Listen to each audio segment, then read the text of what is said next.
Holler if you hear me, and welcome to this week's edition of Saturday Night Naughty Time, where we are all getting ready for. We've got the new year coming up, so why don't we all have this one big epic stream with all of us together? Because we've got a big night ahead of us. So why don't we go and celebrate it with a little bit of fun? Hence our little lady right there, which the choice of emoji all was on the back of Little Miss Phoebe Cates and rewatching Gremlins 2 earlier today. And then I remembered, oh yeah, there's a little something. For years, I had been hearing parodies or references to her little scene in Fast Times at Ridgemont High before I ever actually saw a movie itself. And that movie was phenomenally influential, let's just say, and all these other different types of teen comedies or all these other different types of shows or films that would do some kind of tribute or parody of it. And well, let's just say that seeing the actual Rio McCoy there stepping out of the pool and pulling her top open was very much a more joyous thing to see than when I saw Jimmy Kimmel do a parody of it on The Man Show, where it's Adam Carolla fantasizing about Jimmy Kimmel and he unties the bikini top right there. Yeah, that happened. And this was in the years of when like Mr. Skin was a huge thing. This is when if you like watched like basic cable late enough, you would get these K-Tel Records kind of tapes showing what was being done with like the compilations of your favorite nude scenes of all time. And that was one they always showed. But of course, it was always censored, even on basic cable at the time. I mean, nowadays, yeah, you can say like shit uncensored on the Comedy Central or whatever.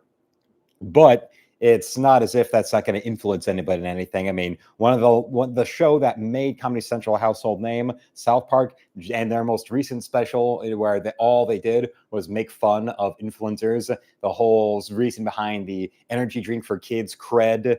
And it's basically one step short of being completely toxic. And yet still you've got all these people on TikTok influencing, quote unquote, all the kids to drink this to the point of when there is some special shipment for a new type of cred that's coming to a CVS, along with this influencer that all the kids look to, including one kid who gets all the different elaborate flavors of cred, winds up leading to an actual massacre where the kids are all trampling the truck that's delivering the shipment. And yeah, it tramples them, and we see some crunched heads, we see some broken bones, because that's just how that world works. It's just a little bit disturbing, a little gross, a little sick, a little twisted, a little weird. But remember, it's South Park, and if anything, with all the talk about joining the Pandaverse, comparing the two of them, I would say that Not Suitable for Children is a lot better, and also actually is a more really seriously making fun of the subject at hand.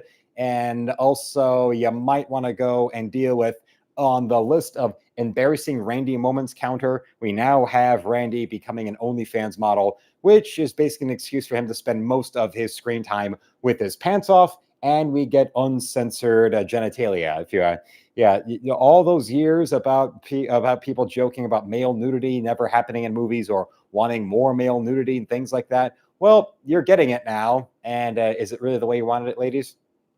Between Randy's multiple shots of his OnlyFans where he's talking about some type of new food you can get for $6 and under. And while he's describing this dish, he has his flaccid genitals resting up on the table in front of his camera, in front of his little ring light setup, because that's just the kind of a gross stuff that they're going to see on South Park these days. But it's not within reason. It's not without actually making a joke about it. Although I do wish when they show sort of Sharon going in and having her little segment that they show her OnlyFans footage. But I'm guessing you can show a cartoon of male genitalia, but you can't show a cartoon of full frontal women doing what God knows whatever. Although they did show before, if you remember the Death of Eric Cartman episode, there's Cartman thinking he's been a ghost. He's walking around in front of his house. He thinks he hears his mother crying. It turns out, no, it's just some people coming in to take out the toilet because the toilet got all backed up and burst from all kinds of excess fried chicken skin. And then one of the repairmen happens to be this buff black dude who goes in there and starts giving Mrs. Cartman a little bit of some rectory joy. Hence, all the moans are actually her joyously enjoying a little bit of alone time with a really big black dude. not the strangest thing this time. I mean, we did see Barbie come in and become a box office phenomenon alongside the internet meme of that and a film that's as serious as a heart attack like Oppenheimer, where yes, you saw that the whole Barbenheimer phenomenon that went on this summer and how interesting it was from afar to see all that. I know now both movies are available on physical media as well as on the streaming services they're attached to. I know for sure about, yeah, Max now advertising they've got the Barbie movie. And it was a big deal for Warner Brothers since, hey, they actually had something successful. They had something that was produced before David Zaslav came in to try and refinagle everything, and yet still up it went. And remember, well, for those who hated it, it could have been worse. It could have been an Amy Schumer vehicle, and we don't have that to think about. Although something much better to think about than Amy Schumer starring in Barbie, we've got our little list right here. My little poll of which 80s, 90s sex symbol is the hottest between, we've got Phoebe Cates, our thumbnail girl. We've got Pamela Anderson. We've got Jennifer Connelly and Christy Brinkley. Well, so far, 75% of the vote is going to Pamela Anderson, which, well, I mean, I get that.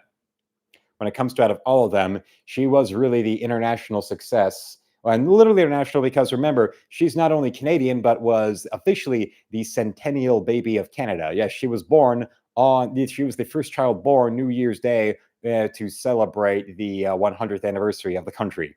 So make of that July 1st. That was not New Year's Day, the July 1st being the Independence Day of Canada. And well, my father certainly enjoyed the barbed wire poster I got for him as one of his Christmas presents this year. That was very nice for him. I hope he enjoyed it. I hope he liked it a lot. And what else are we going to be talking about? Well, we do have a little bit more of the world of what it is that's been happening throughout the entire year. I actually am for tomorrow's Luke Shocks. You know that with those Luke Shocks videos, I actually do have a script to go by with them. And well, this time I actually have it right here. If you want to go in and get that little thing, get that little detail, we've got this is my script idea. Just very just roughing it out and written by hand when it comes to my Sunday videos. That's all we got to do.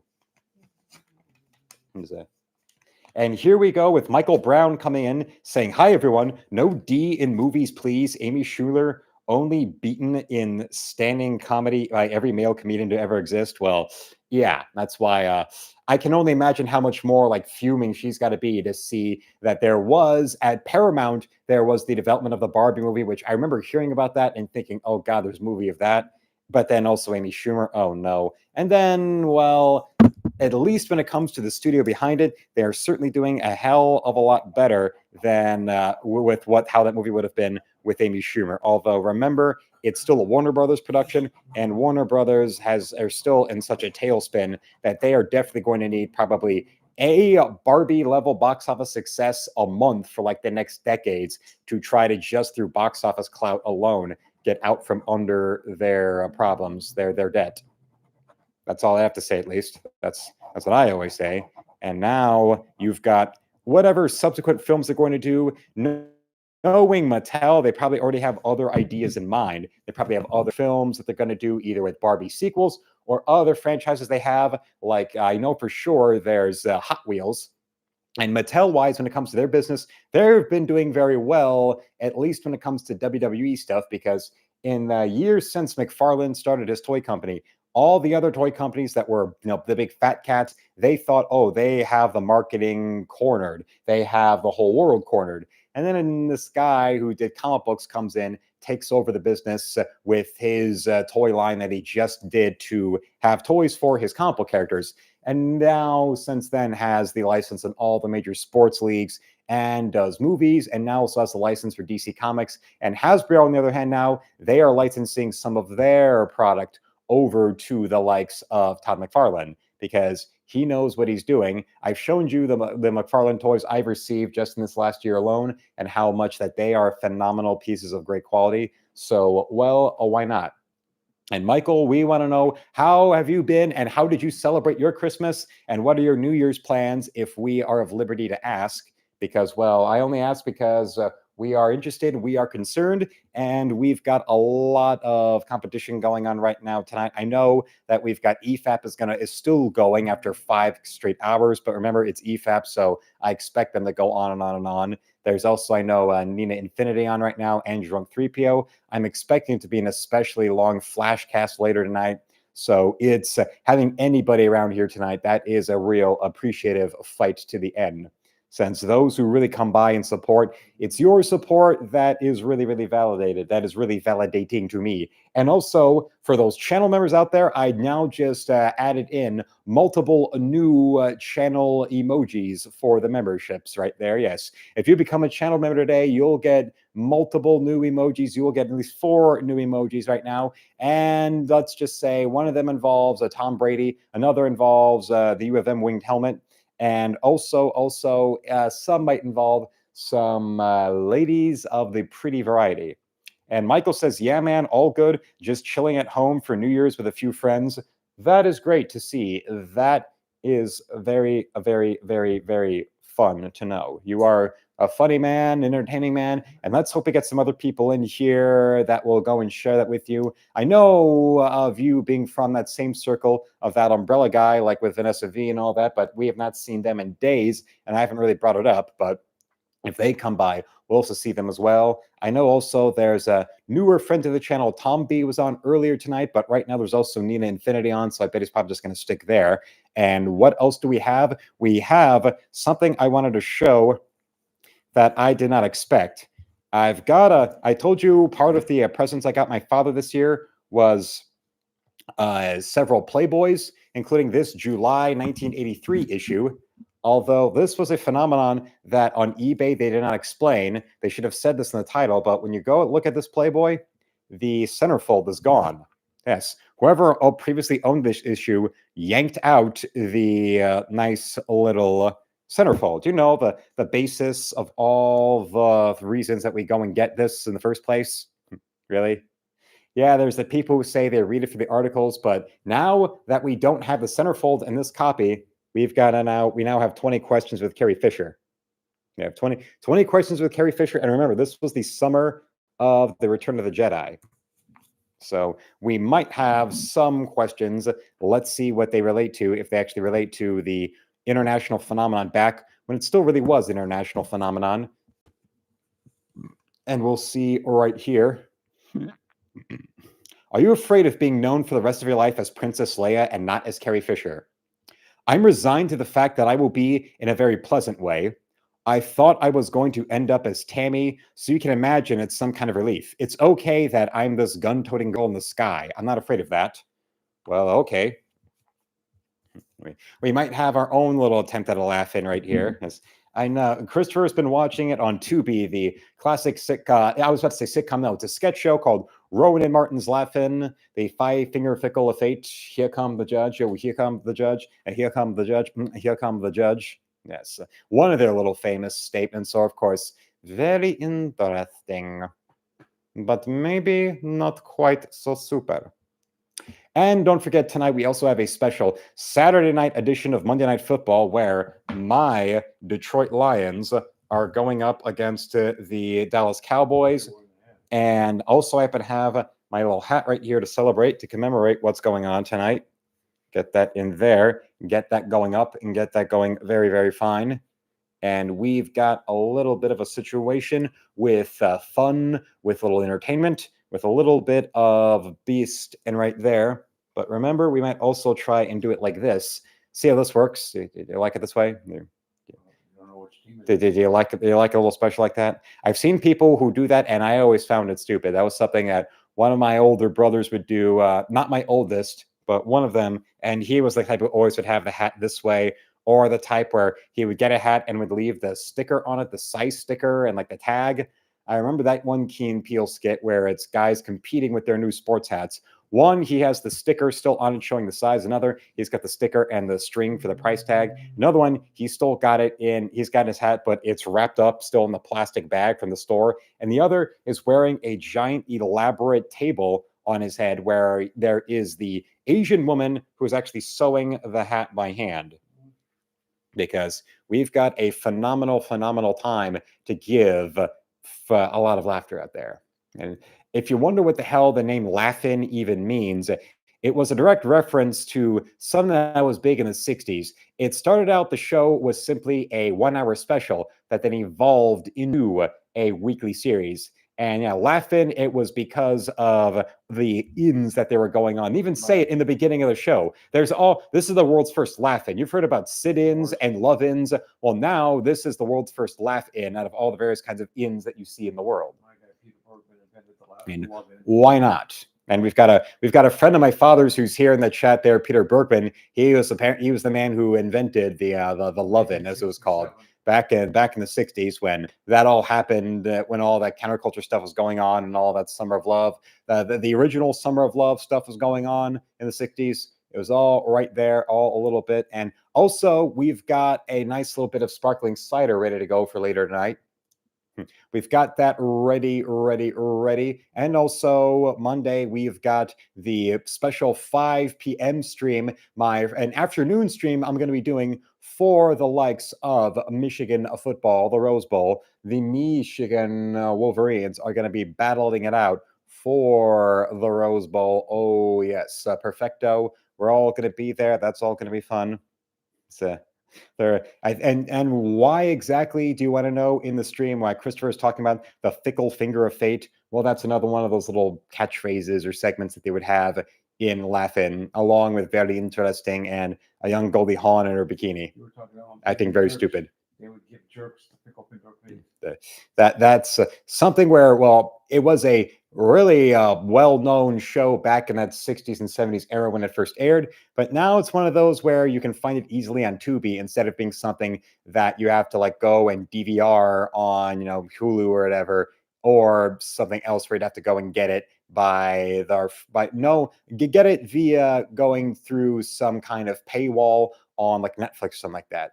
Like, you can see Seinfeld by just simply DVRing Seinfeld, or of course you go on, I think, Netflix or on Hulu. It's there like archive for you to watch, or I believe on Max as well, but not the same thing with our friends with Laugh-In. You just go to Tubi, there it is. There's a lot of stuff from back then, including the winner of the sex symbol poll we've got right now, VIP. Yes, VIP, Little Miss Pamela Anderson. That was her big action show in the late 90s, early 2000s, which I watched. I always thought the show was on the USA Network. It turns out it was syndicated. It was her first run syndicated show. So I'm guessing maybe it was just where I was living, they had it on USA. Although in season 1, they did feature a cameo from Stone Cold Steve Austin. Because season 1, they always have these cold opens with some celebrity showing up. Yeah, and at that time, like 98, 99, when the show had its first year, it was, Stone Cold Steve Austin was probably the biggest name they had. Then after all the rest of the season, you would see guys like Gilbert Godfrey, you would see Wayne Newton, you would see Alfonso Ribeiro, Carlton, Fresh Prince, those kind of guys. And now, what is next? What is next? What is next? Well, there's always something new. 50 seconds ago, the Pistons are winning by 8.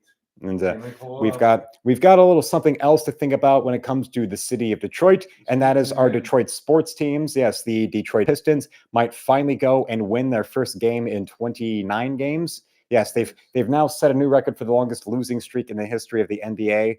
And yeah, that is a little disturbing to think. That is horrifying to think how that just has to stink. It stinks. That's right. It stinks.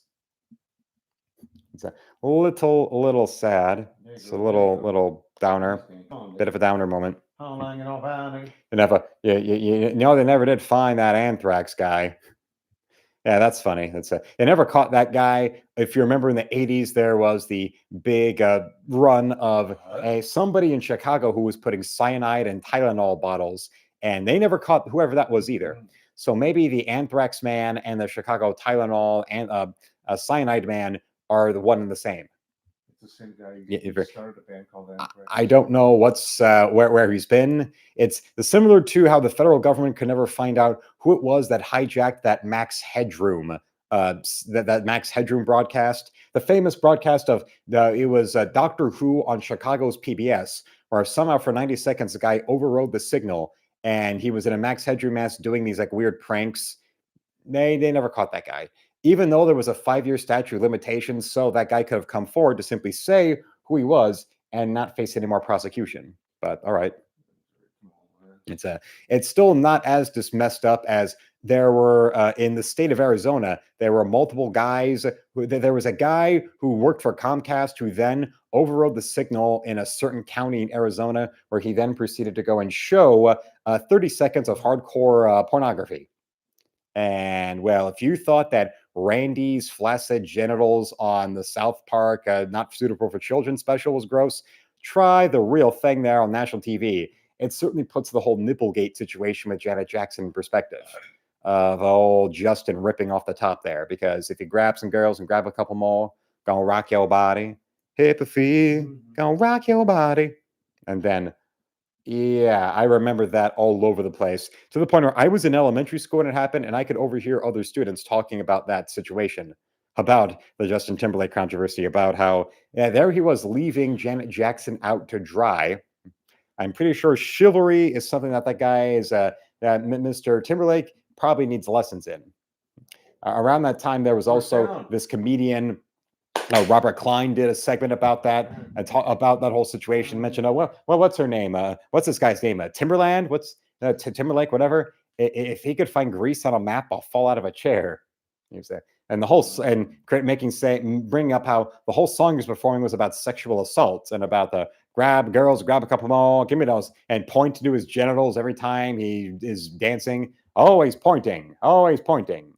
Robert Klein, a guy who's best known for being the first comedian to have an HBO stand-up special. This is in the mid-'70s when HBO first began going on the air, and that premium cable, all of those things were very much in their infancy. But most people think of George Carlin because of how big of a name he was in that generation. No, he was the guy who followed afterwards. He was the guy who he was following the trend, not creating the trend. Although he had his first one in 1977, and then he wound up doing, I believe, 14. There was the first one he did, whose name I can't remember. Then there was another one where it just simply was George Carlin again. Then there was then throughout the 80s, he pretty much did one every 2 years. There was Carlin at Carnegie. There was Playing with Your Head. There was the Carlin on Campus, and there was What Am I Doing in New Jersey throughout the 80s. And then the 90s, 1990, there he was with Doing It Again, and then Jamming in New York and Back in Town. And his one that capped off the 90s, You Are All Diseased. Where he goes into a nice segment about Bill Clinton. Remember when politically minded comedians would make fun of a Democrat president? Yeah, there you go with George Carlin about how America as a country likes to keep our bullshit loud, up front, and in center. That's why this country elected and reelected Bill Clinton. And then there was Complaints and Grievances in 2001, which famously was originally supposed to be called I Kinda Like It When a Lot of People Die. But that special was aired days after September 11th in 2001. So now you know why they changed the name. And Michael says he loves George Carlin. His comedy is timeless. Well, the thing with him is that he could do different types of comedy. While by default, he's more like current day year politically motivated stand-up. That is of its time. That, flash freezes whatever's happening in the political oeuvre of the day. But then there's things like his silly observational humor, or the way he would make fun of language, euphemisms and dirty words and all that, which, if anything, when it comes to comedians nowadays who want to rebel against the norm and want to fight back against gender pronouns and politically correct dogma, Carlin, Mr. Burn Baby Burn, drop in, tune out, definitely is not the type of guy who was really into all that PC stuff. Hello to Abe in the chat. Nice to see you around. Nice to see you back. We hope you had a Merry Christmas, and we're all wondering, what are your New Year's plans? We would like to know as we get on in here and see a little bit of a fun time. I knew that eventually the Phoebe Cates thumbnail would get people interested. And that and the poll right now of who is the hottest influences out there. And well, Dave Chappelle, I'm going to side with Dave Chappelle over Bill Burr right there. And the fact that with Chappelle, it's always a matter of the guy has never been exactly completely one-sided about things. Just look at how he was with his post-2016 episode of Saturday Night Live, where basically he was there to try to help all the New Yorkers cope with Hillary not being president. And then after the 2020 election, he came in there after that election, and at the end of that, there he was with a party favor singing "God Bless America." But apparently that's still not enough. And if you even make one statement or joke against whatever is the current social justice norm, that's going to lead to you getting hunted down like that. And you do know this is Dave Chappelle, all right? As much as he is very much left-leaning, he still is the guy who does things like Clayton Bigsby, the black white supremacist. You know that? The blind black man who has written, what was it, 4 different books whose names I cannot say. 4 of them, yes, 4 of them. You can go and look them up there. Or if you have Paramount Plus for free, if you have Paramount Plus in general, I have free access to it. But yeah, you can watch Chappelle Show on there, and oh yeah, it's you can rejoice in all the good times, and also rejoice in all of the jackass times, as in the jackasses on there. And my God, it's maybe that's why I found it chuckle worthy to look at Randy with his pants off on the Not Suitable for Children South Park special. Still, though, not as surprising as when they show the local news is there for the Cred energy drink shipment at CVS, and there's the anchor, and they zoom out, and there he is also with no pants on, as he's broadcasting it from his OnlyFans page. But and I'm trying to remember, yeah, Cred, that's them not only going after influencers in general, but the energy drink thing is specifically also them giving a nice big middle finger to our buddies known as the Paul brothers and those quote unquote energy drinks that they are promoting, even though it's just pure, just garbage. Battery acid mixed with nitroglycerin is more nutritious for you. And hello to Abe. Abe, as we want to show off, I've got my I currently am going through the script for tomorrow's video. Tomorrow's Luke Shocks video will be a special Luke Shocks video where I go through the whole phenomenon of all the major moments that happen from 2023. Now we go from Bud Light to Barbie and Oppenheimer to Henry Cavill leaving The Witcher to the failure of the Marvels, and also everything that Rachel Zegler has been doing, just to name a few. You want a little performance here? Well, here's a little bit of a different one here. Here's just the opening bell ringing. A critical turning point for Hollywood facing a critical turning point for Hollywood facing the truth about how attacking the fans produces serious consequences for your bottom line. The harsh reality of business failure for all things Disney continuing to ignore fandom's calls for more social justice pandering and returning to entertaining us is irrefutably having an effect on influencing what companies are starting to do with their products. Just look at Bud Light, who for decades was always there for its comedic pandering to the TNA crowd and successfully going on with its sales. Then they go and bring in a TikTok influencer, and the sales went down. And now what is the nuclear option that Bud Light is doing to try to get themselves back in their good graces? The big deal they signed with UFC. Yes, where the UFC and Dana White, knowing their audience, they now have to go with the nuclear option in their own right to go and distract you from what Bud Light's now been known for in public by bringing out the big guns of people that would definitely be in the dude bro category of who they like. So we got to do that. They've got to do that. It's mutually assured, something that can help each other out, because Bud Light also being a massive, big scale, much more elaborate type of booze company to be associated with than what UFC had when it first got into the mainstream with the likes of Mickey's Malt Liquor. If you remember Mickey's Malt Liquor. And Abe, how are you going to be spending New Year's since Michael Brown? Yes, he's going to have his family out there. And I mentioned about George Carlin and his observational jokes and his humor like that, even including just basic things like one-liners. Like, have you ever noticed you don't seem to get laid that much on Thanksgiving? I believe it's because all the quotes are on the bed. Do you know what happens when a moth flies straight? It's farting.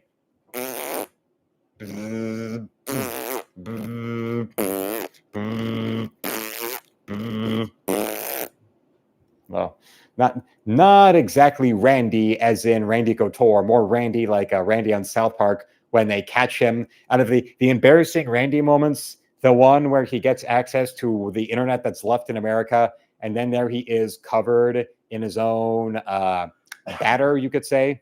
He should say, "Oh no, I got attacked by ghosts. This is ectoplasm." His little speech at the end about the internet, and only use the internet for looking up porn for an hour a day max. Although with everything that happened with Christmas and all that, I have not really been looking at that much adult, material lately. And Michael says that Randy is probably his favorite character in South Park. What would be your favorite South Park character out there if you have one? Over the years, though, more recently, in like the last decade or so, it seems that the mainline South Park boys are now more supporting characters in their own show. Like the main line with the main storylines with Not Suitable for Children mostly revolves around Cartman and Butters.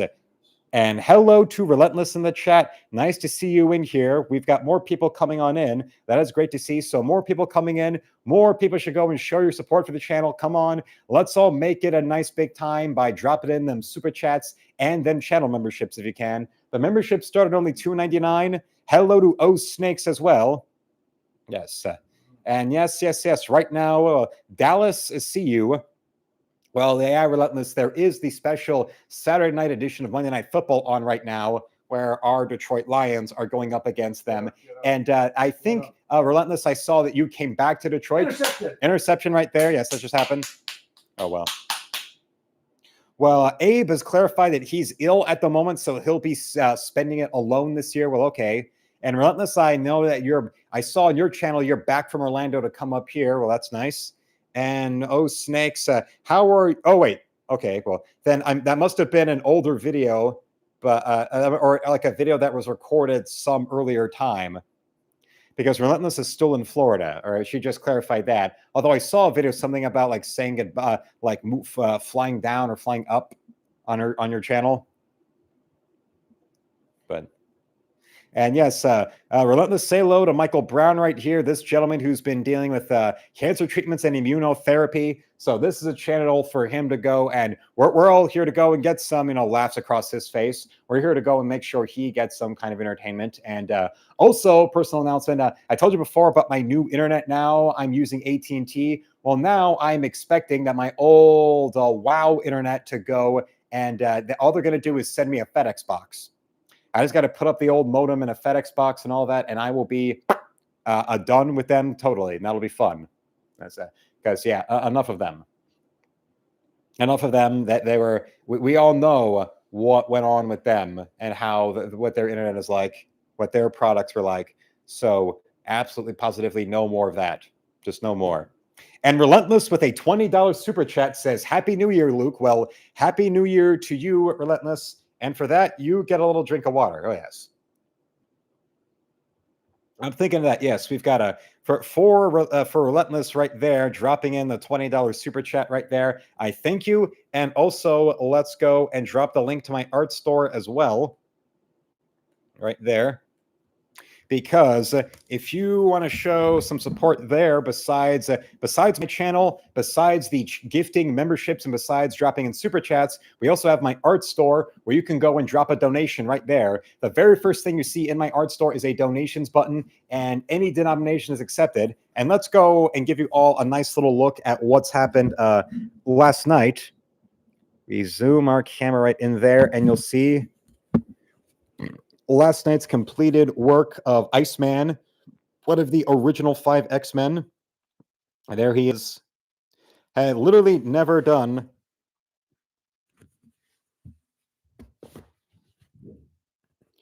So, well, hey, Snake, so if that's your case, then how about you go and you drop in a super chat, or you go and follow the link to my store right there. Because either one of these is, if you can buy either one of these with a $30 donation in my store.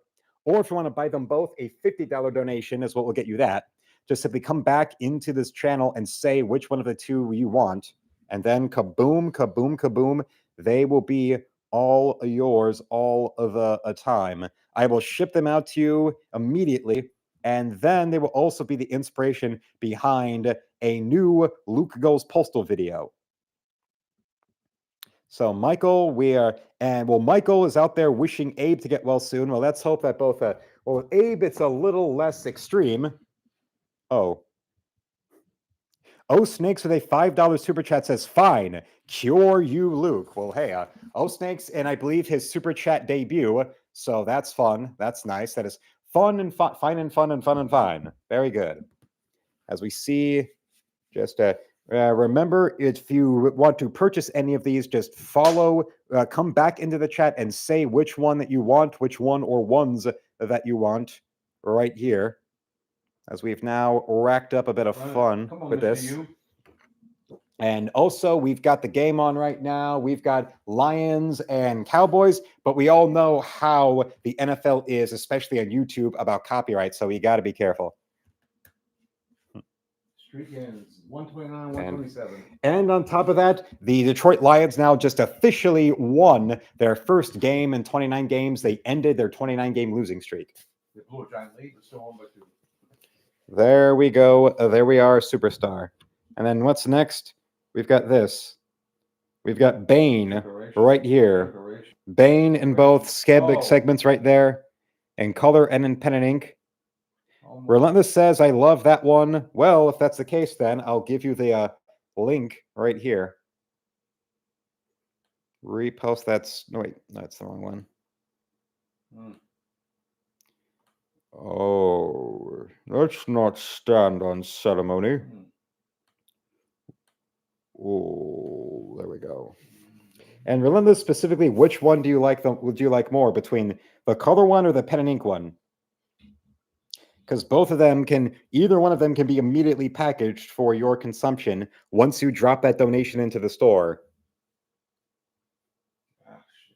Now hold them up for you to see. A little bit of a fun one. Oh, the color one. Well, then we'll put this down. So this is the one you like, huh? That's nice to know right there. He's a very large one. Who are you? I'm Gotham's Reckoning. When Gotham is... Nobody paid attention to me until I started to wear the mask. Of course. When Gotham is ashes, you have my permission to die. Do you believe so, Mr. Wayne? Well, hello, Mr. UPS man. We are going for a drive. A man's wife is his life, Mr. UPS man. Oh, and for Oh Snakes, that'll be a drink of water for every super chat or donation that goes on tonight. As we see this right here. The nice little look. And besides that, we have this one of Arnold and Batman and Robin. If you love Batman and Robin, there's Arnold right there. The one absolute certainty, everything freezes. What killed the dinosaurs? The Ice Age. Could you be called Batman? Ha! Chase the villain or save the boy? Your emotions make you weak. That's why this day is mine. I'll kill you next time. And then we've got the ventriloquist and Scarface. You might remember them from Batman, the animated series. Just in all their finest form. Chill. All right, everyone. Chill. Then what is next? We've got... It's funny that I rewatched Gremlins 2 today, and here, leading up to Christmas, we did this Gremlins-related artwork of Stripe. The evil gremlin right there. Isn't that fun? Isn't it a little scary? Well, he's a little evil monster that leads to dozens upon dozens of other monsters coming around and attacking you, so it should be evil and gory and gross. Should just be a tad dramatic, a tad grotesque, a tad evil.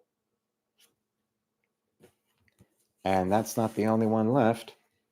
We've also got this one right here of Arnold as Turbo Man right here. It's Turbo time. I have a special delivery for you.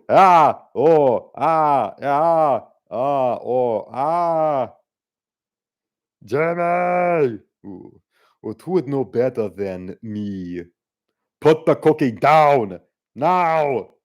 Who told you can eat my cookies? I'm out all day, and there he is putting my star on my tree. What is this, stealing from a kid? No, you're going back. You started it. Oh, yes. And then they go and rip off that segment on The Simpsons where groundskeeper Willie was fighting a wolf, and then he started sharing beer with the wolf. And we also have Colossus right here. Ain't Colossus a phenomenon? Do svidania, tovarish. Yes. I do know how we do things in Russia. I bench press big metal. It's like a chocolate chip cookie. Like a big chocolate chip cookie. And he was best friends with the wolf at the end. Oh, yes, because that's how the world works when you're a Scottish man. Scottish people don't really like you unless they yell at you and you get into some kind of fight in an alcohol-influenced rage. I can only imagine how many domestic battery calls and how many hospital emergency room stays are going to happen because of the likes of our friend known as alcohol in the nation of Scotland. Because remember, if it's not Scottish, it's crap. Oh, there. You have that new shot. You have all the Sean Connery memoir copies up ready to go. I wonder about that too. I don't trust the Colonel. The Colonel with his wee eyes. Oh no! Oh no! Oh no! How did that happen? Oh, how did that happen? The little Count Dankula meme there. Yeah, as O Snakes, Count Dankula and the Critical Drinker are the best friends with all. Yes, they are. But remember, they're not seriously inebriating their content. You might see them like that when they're streaming, maybe with the Critical Drinker. And I think that Count Dankula, he goes and does that stuff on Twitch. And why not? Because that is the way he works. Make sure to leave a comment. It really helps me and the algorithm. Huh. This is now sponsored by Squarespace. And I saw the new biker gang video he's got out. I mean, I see that it's uploaded. I would say my favorite video of his this year was the New Jack one. Here's that. Yeah, that he did a bunch of great Absolute Mad Lads videos, but the best was New Jack. And now the world's most violent wrestler was called.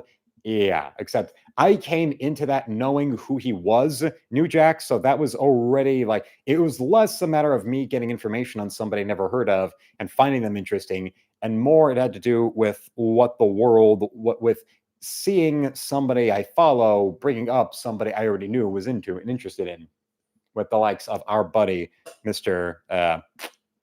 New Jack. The man who, do we need to tell you about the straight razor that went clear across that 17-year-old boy's forehead? As O Snake says, he stabbed Sid Vicious fair and square. I thought it was Sid Vicious had stabbed Arn Anderson with scissors.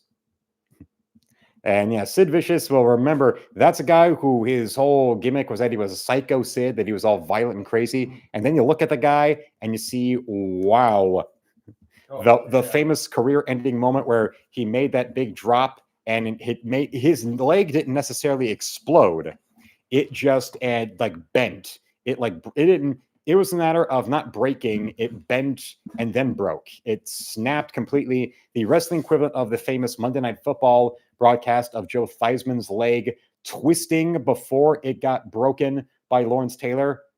And yeah, if you ever wanted to see a human bone being made to look like the rubber pencil trick, I know how. That is gross. So I'll show Bane in another moment to get you all the nice imagery out there, to give you something happier to see, to give you something I know you all would love to see, because love is in the air everywhere I turn around. Especially considering that we've got now a holiday all dedicated to drunken sex and drunken hookups, where you might wind up, conceiving a baby New Year's, and then come around my father's birthday, you're going to wind up having that baby out there and born. So, yeah, you conceive the baby there, and then you wind up having the baby there at the fall. So you might want to just look out for all the best things and be careful. You might want to go and make sure you don't, go without protection during this weekend, or else you might get something a little destructive. Not constructive, you'll get destructive. And nobody wants destruction on this time of night. Nobody wants that unless you're dealing with people that really are absolute mad lads. You're dealing with those types that Count Dankula are going to wind up doing a video about, like what happened with Jim Jones, whose video he did this year, or the Viking, the Razor gangs. Or as O Snakes also says, if you're Catholic, just pull out. Well, no, use a condom. Because that ain't birth control. That's just an excuse to want to try to go and get away with not using protection when you don't want to conceive a baby. And it doesn't exactly work that well, especially with contraception being almost as advanced as space age technology. If anything, I bet you now there's a lot of space age technology being put that was developed from what was being used in condoms. And well, we've got Relentless back into the chat. That's nice. We thought you were gone for a moment, but now we see you're right back here all happy. And we still got your Bane right here, Relentless, for you. I knew it was Bane that would bring her back. Oh, Snake says, oh, we were just speaking about that. OMG, says Relentless. Well, that was fun. And Oh, Snakes reminds me that Catholics don't believe in prophylactics. Yes, that's, I actually have personal understanding and experience with that. A lot of personal experience with that. And another thing that we are developing right now, you'll see, I have gone and updated my avatar. You'll see now that it's just a photo of yours truly. Of course, a photo from a few months ago before I had all this buzzed off. And I'll just keep it that way for a little. I'm definitely going to keep the photo there. But yeah, once my hair like fully grows back, I expect it'll grow back into a ray where I'll have to be able to comb it and all that like I usually do, maybe by like the end of January. But well, Christopher, we know you can't get pregnant, but still use protection. It's you don't want one of those situations where already in the dating scene, you never know when you've got somebody, you're bringing them home, and then something winds up cock blocking you. Even it can be an inanimate object. I mentioned earlier in my video today about the original British version of that show, Queer as Folk, where a guy was bringing home a man. They're about to get busy, and then in his place, he sees a VHS tape for an old Doctor Who story. And instead of wanting to get busy, he looks and he stops everything so that they could go and watch that. So it's then up to, it's a Doctor Who VHS that costs a man his night of getting busy with a man that he enjoyed. I saw earlier today on the Bleacher Report there, the profile they have for the Detroit Lions, and somebody did a joke tweet of a gif from Brokeback Mountain. Heath Ledger's got his arm around Jake Gyllenhaal like that, and the joke is the Cowboys getting ready for the game tonight. They wish they knew how to quit you. Yeah. If we're going to be working together, I reckon it's time we start drinking together.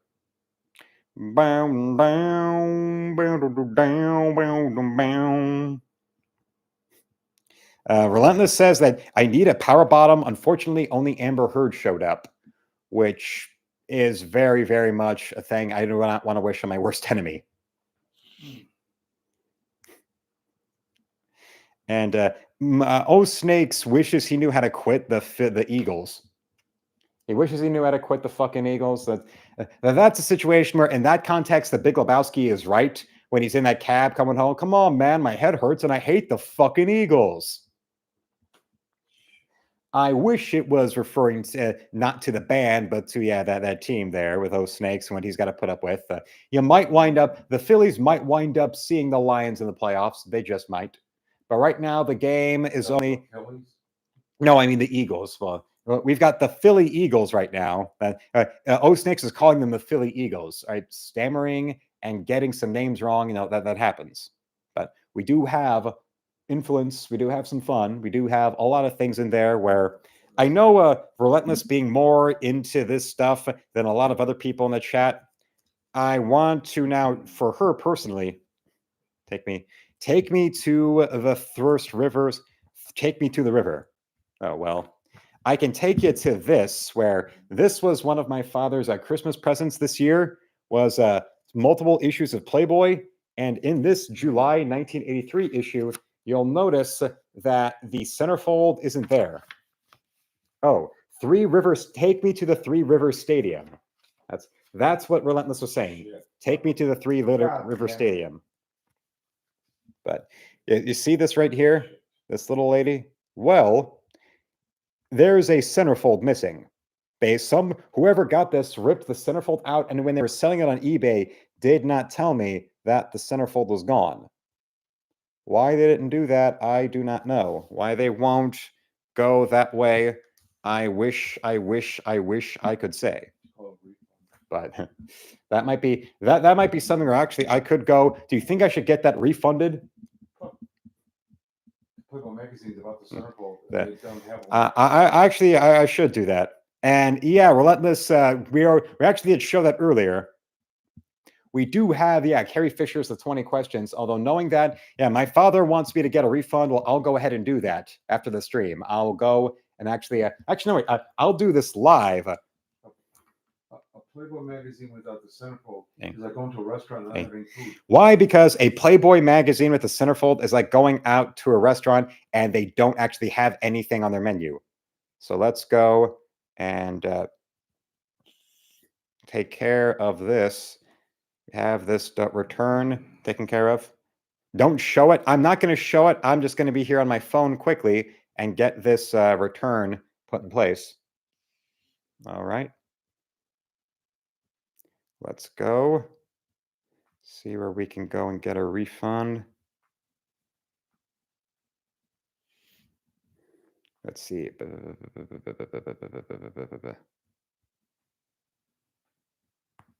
Return the item. All right.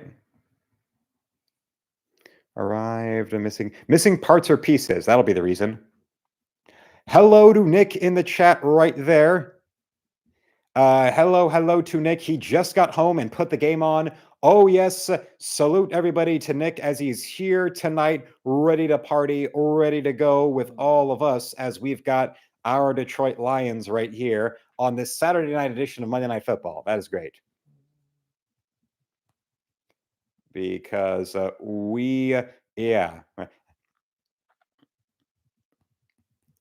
as now here, we are going in there and everybody say hello to Nick. Everybody's bringing him in. Let's all make sure we've got to get that there.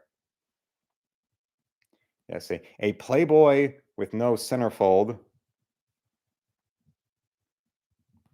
is not really. It's not acceptable. Is not acceptable. We'll leave it at that. Yeah.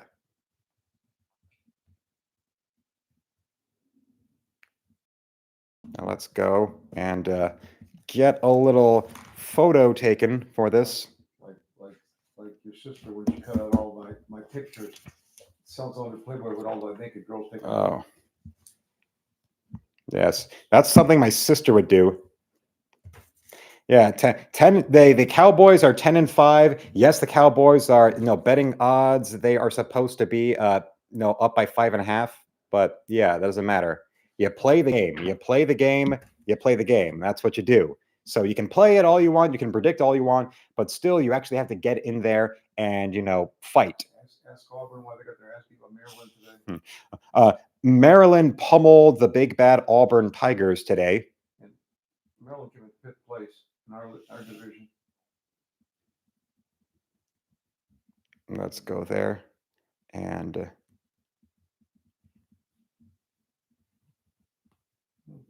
there's no centerfold to this. That is not acceptable. Let's confirm this return. It's going there. You sent a return request. Okay. Okay. Just want to, well, now the message says here, we'll send you an email when the seller responds to your request. If you have not agreed on a solution or the seller has not responded by January 6th, you can ask us to step in and help. Well, okay. Return requested right there. We've now going to take care of that. No. What's this saying here? What's Nick saying here? I don't follow the Cowboys, and I think Ezekiel Elliott, I really don't like him, so fuck them. He's not on the team anymore. They traded him. No, actually, he got traded. Yeah, Ezekiel Elliott plays for the Patriots now.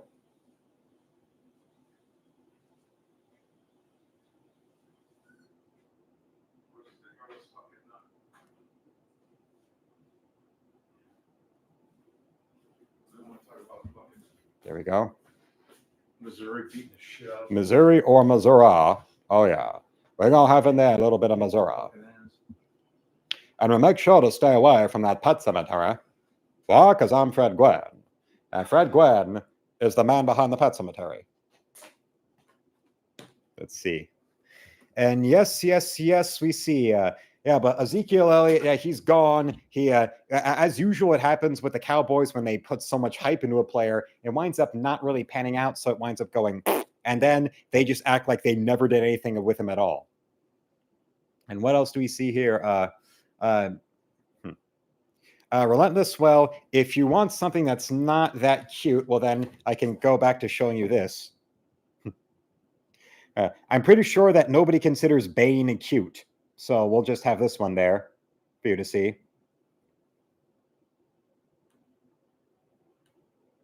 You know, Bob's wife's got that diamond studded sex toy that sings, "Oh, come all ye faithful."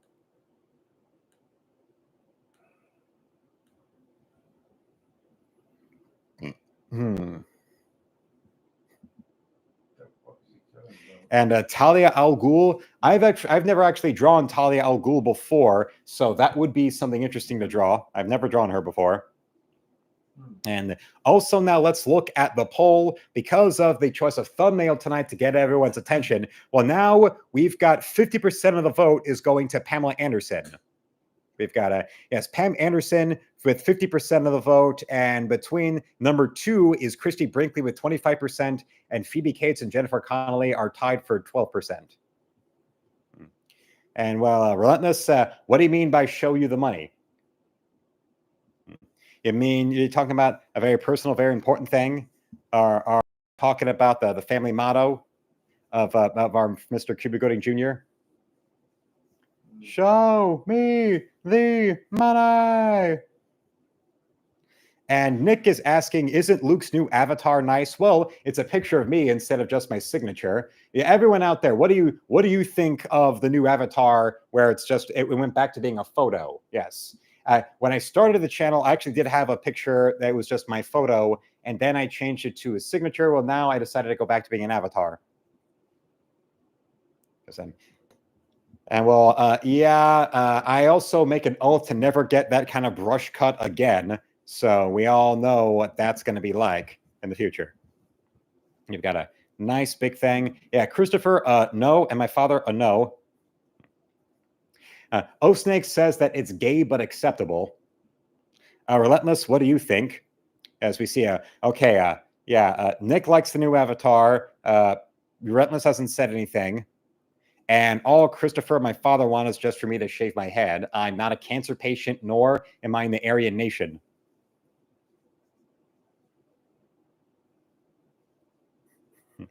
Although Nick says it's gay, but I'll allow it. It's a little fleshy. It's a little bit of a silly bender, isn't it? We've got silly bins, big silly gooses, and silly benders, but we have never had anything along the influence like this. As we get back to the segment here, and we've got the Dallas Cowboys cheerleaders. They're also meat eaters. The Dallas Cowboys cheerleaders and all of their skimpy outfits are the skimpiest little outfits that anybody's ever worn.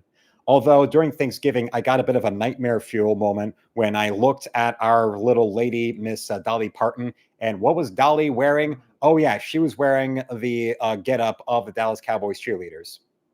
It was scary. It was gross. Ah, shit. Yeah, that happens. And Relentless wants to be licked on Facebook. Well, they hate me there. I'm not on Facebook, so I wouldn't know. Now he's ahead of us, so he's going to throw an interception now. But fucking dry phones in the toilet. And apparently, Christopher is going to get flown to Ohio if Christopher doesn't shut up about what? About meat eating. Well, that sucks because we got down here and then the photo reception. A little. We've got some meat going on. Although, how much meat eating there? We do know that there are some people out there that like a good, steak around here. I see what Relentless cooks on her channel, and she definitely is a lover of being a connoisseur of meat.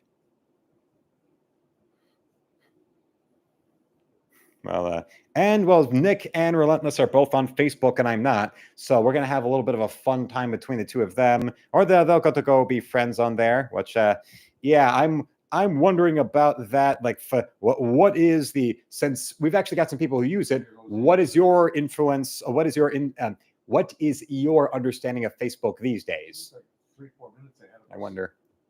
Even with the new internet, Well, Relentless says that she doesn't use it at all. Well, okay. I have my Instagram. I have that. That's my other thing. There's my Instagram. I'm still debating whether or not to open a Discord. Although now, if you see what I've got, you'll if you've noticed now, look through to my channel members right in the stream right now. You'll see I added multiple new emojis for my channel members to use. One of which involves a particular winged helmet that's going to be playing in the Rose Bowl in a couple days. Always big, always nice, always happy. And what else do we have? Oh, yeah. It's going to be a little bit like A Christmas Story where somebody's going to get frozen to a pole and they are going to have themselves a big fun time with trying to get that kid to go away from it. Oh, yes. As Nick's now using, there's the Michigan Block M and there's the Michigan helmet. Yes. I knew the newly added Michigan football helmet emoji for my friends out there. We've got a little fun, a little good time, a little fun time right there. Oh, yes. Because it's a super fun time. Super fun time. There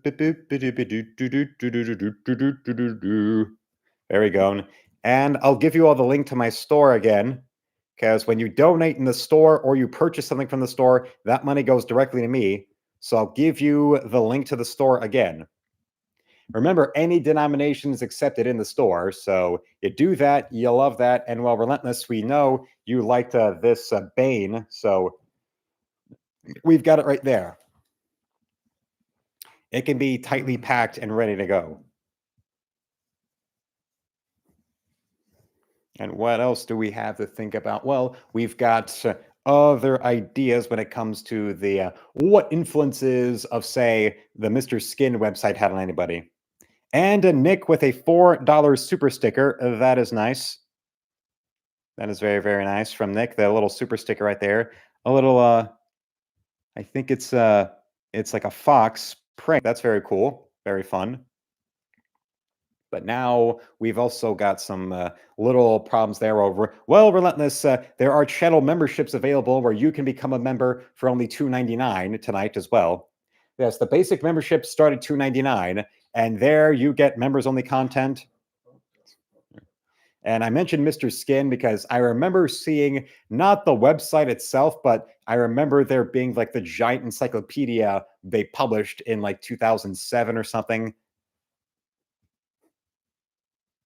But I remember seeing that in stores, like at Borders Books. They had a little store right there, and they never had any photos though. Here's one. 2006, the year I graduated high school, says Nick. Well, that's interesting to know. That's why we're here. You're here to learn. We're here to entertain and inform either myself or to what you boys and girls out there are doing, because we've got a big fun night to go and keep on doing the things that everyone else out there does not want to do. Yes.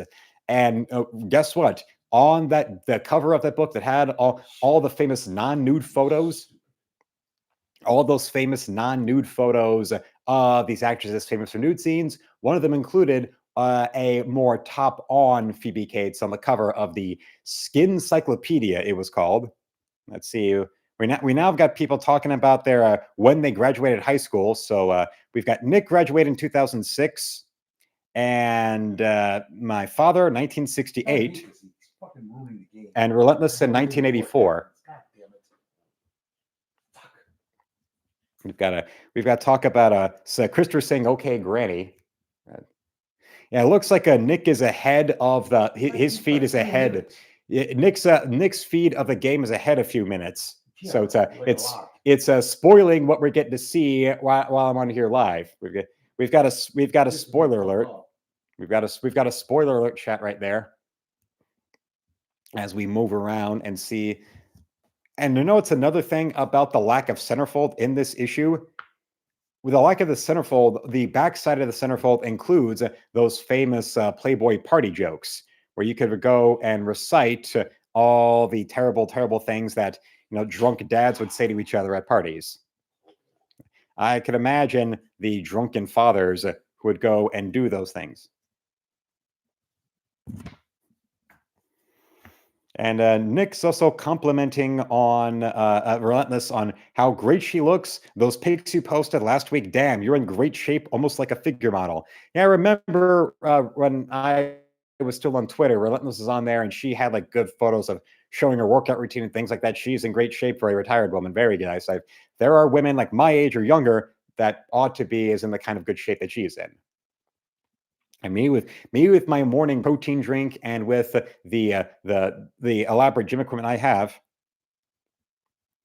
And yeah, I remember that picture. It was like a photo montage video that Relentless uploaded not too long ago, where we were seeing her fitness routine, and it is amazing to see. That's why I see those like obesity influencers. I look at them and I think these like fat influencers, yeah, once they wind up getting the kind of heart failure they're getting, or like liver failure and other things, I don't really feel sympathetic for them. I'm reminded of Johnny Ramone and what his comments were when he was going on about our friend Mr. Kurt Cobain winning off himself of, guy who's got everything he would have ever wanted, who's got all the success in the business he's ever wanted. Still he's so sad that he has to go and take his own life. Yeah, I don't see why I'm supposed to feel sorry for him.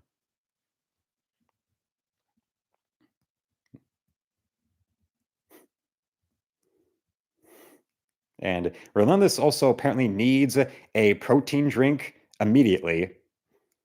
Well, whatever kind of protein she's referring to, I don't know. I just do know that Relentless is a fan of Madonna and has her sex book in her home. So probably she has something to do with Madonna and that kind of protein that Madonna would enjoy that mostly involved backup dancers.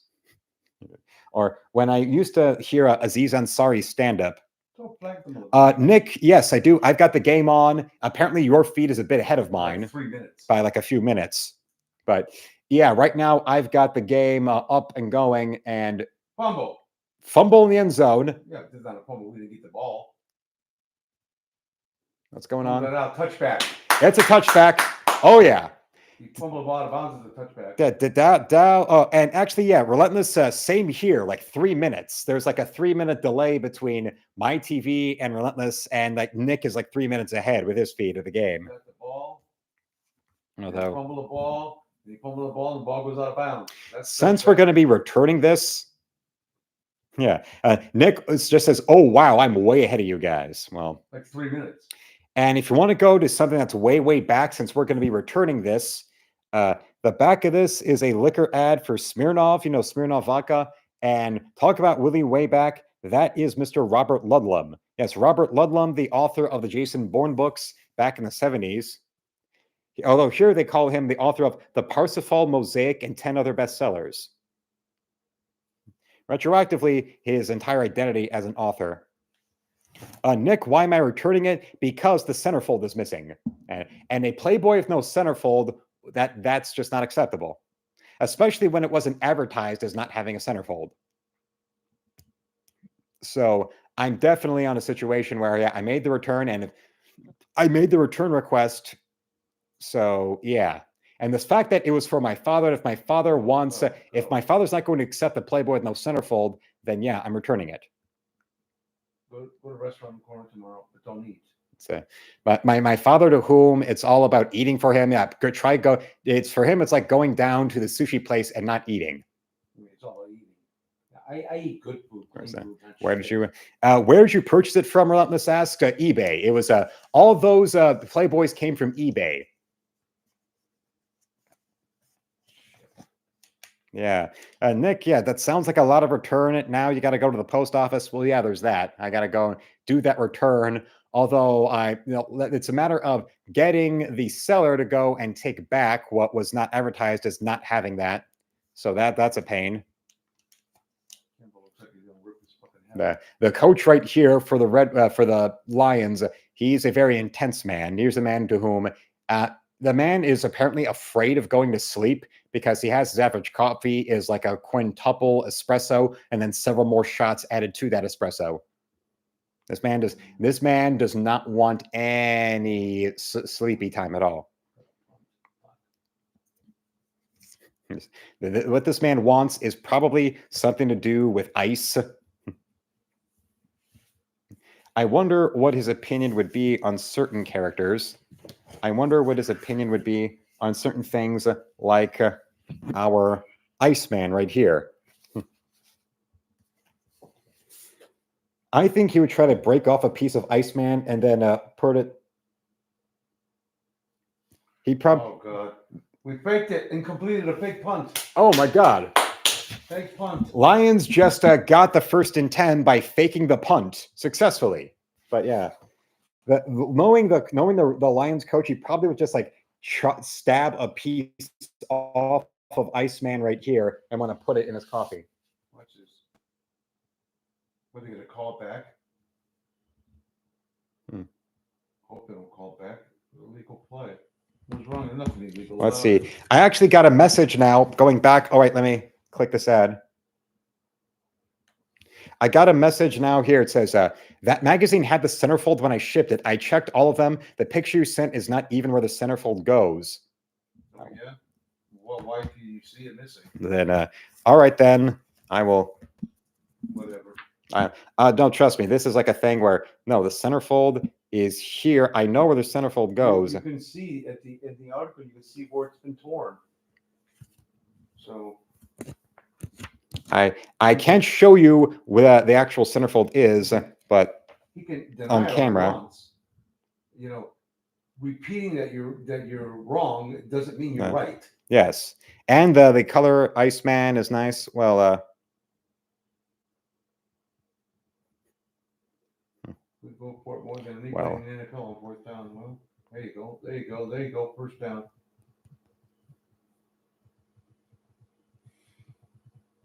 It was gone and is not in here. I want to return it. Simple. When I opened it, yeah, there we go. Today's the first time I looked at it. I've only saw the cover till now. So let's get that little in there. He can deny all he wants. It's your word against his. And no snake says. There you go. Oh, go. Is it going? Is it going? Is it going? Oh, well, there we go. The Lions are in the red zone right now. They're moving in. Now they want to fight because they want to fight to get you a penalty to get it marked back. And apparently the color Iceman is nice. Well, there is that. If you like that, and we can compare it to the one we did before. Oh no, wait, that's Bane. This is the one. There's the. There we go. This is what I did. The color Iceman right here. Well, remember, Iceman doesn't really have color to him. It's more ice. And then we've got this one right here to compare what we are doing with where we were. I think they both look nice as we get on this baby. I love this baby. I know you love the baby too. As we fix that up. And now, because of the time of night it is, we've got our little vitamins right here. Incomplete pass. Don't worry, there's going to be more passes.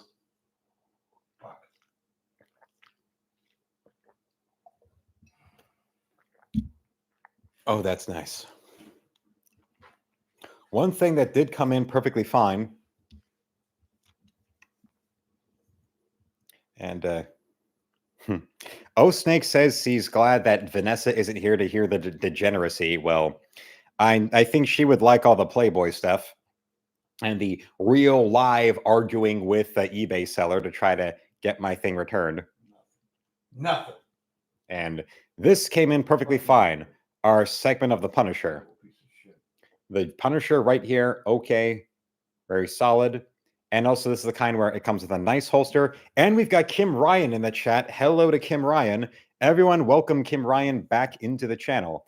It was great to see her. Great to see you all over, all around. And there's definitely going to be more of her. Since we're going to be going for a while tonight, let's all make that happen. Go for it. On the 5-yard line. 4th and goal. This nutty coach is going for it. Going to come up with no points instead of 3. Oh, Michael Brown is back now. Well, it's glad to have you back, Michael. So we've got Kim coming in, and we got Michael coming in. And what else? We've also got... and also, Nick warns that the drunken peasants are live now. Get ready for trolls to show up. Well, yeah, that wouldn't shock me. And I'm ready for it.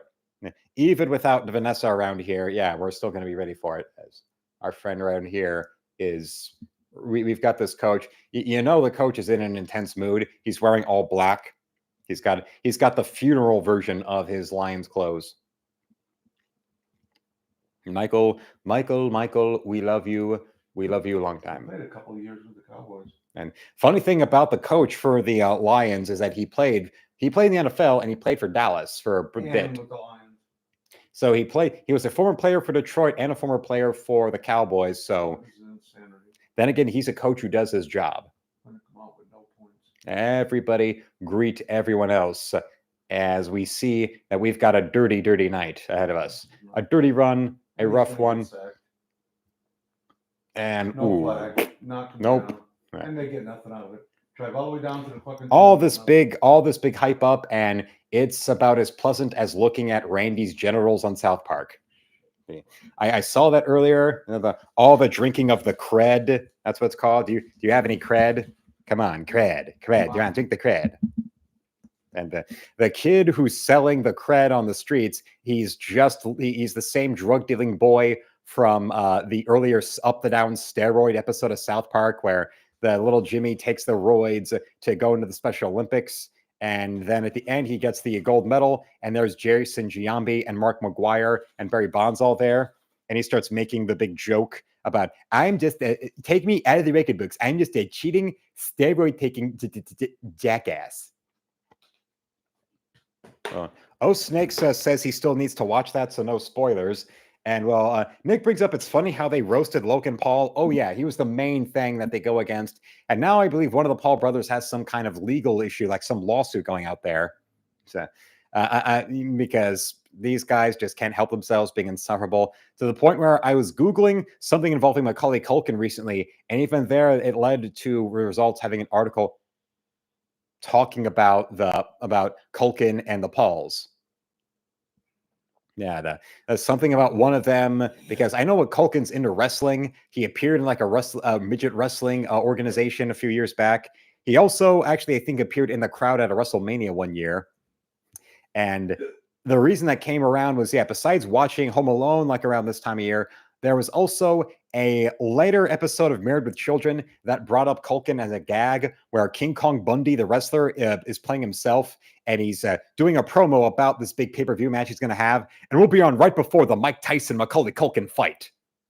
Remembering that gag from King Kong Bundy on that show, on Married with Children, it now is leading me to wonder, what is it that, when it came to Home Alone, what would a Mike Tyson Macaulay Culkin fight look like?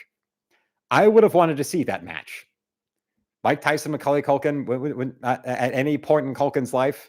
It could be present day one, or it could be that like back then when that was like the next to last season of the show. So he would have already been a teenager and would have already like walked out on acting for about a year or so.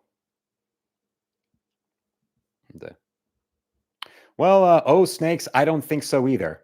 But Nick brings up, Logan should stay away from boxing. We all know how bad Floyd whooped his ass, my favorite athlete. Yeah. Or as Snake says, Christ Tyson would murder Home Alone. I bet probably now, even now, where now he's got like a stick, he's got a cane, he's got a walking cane with him.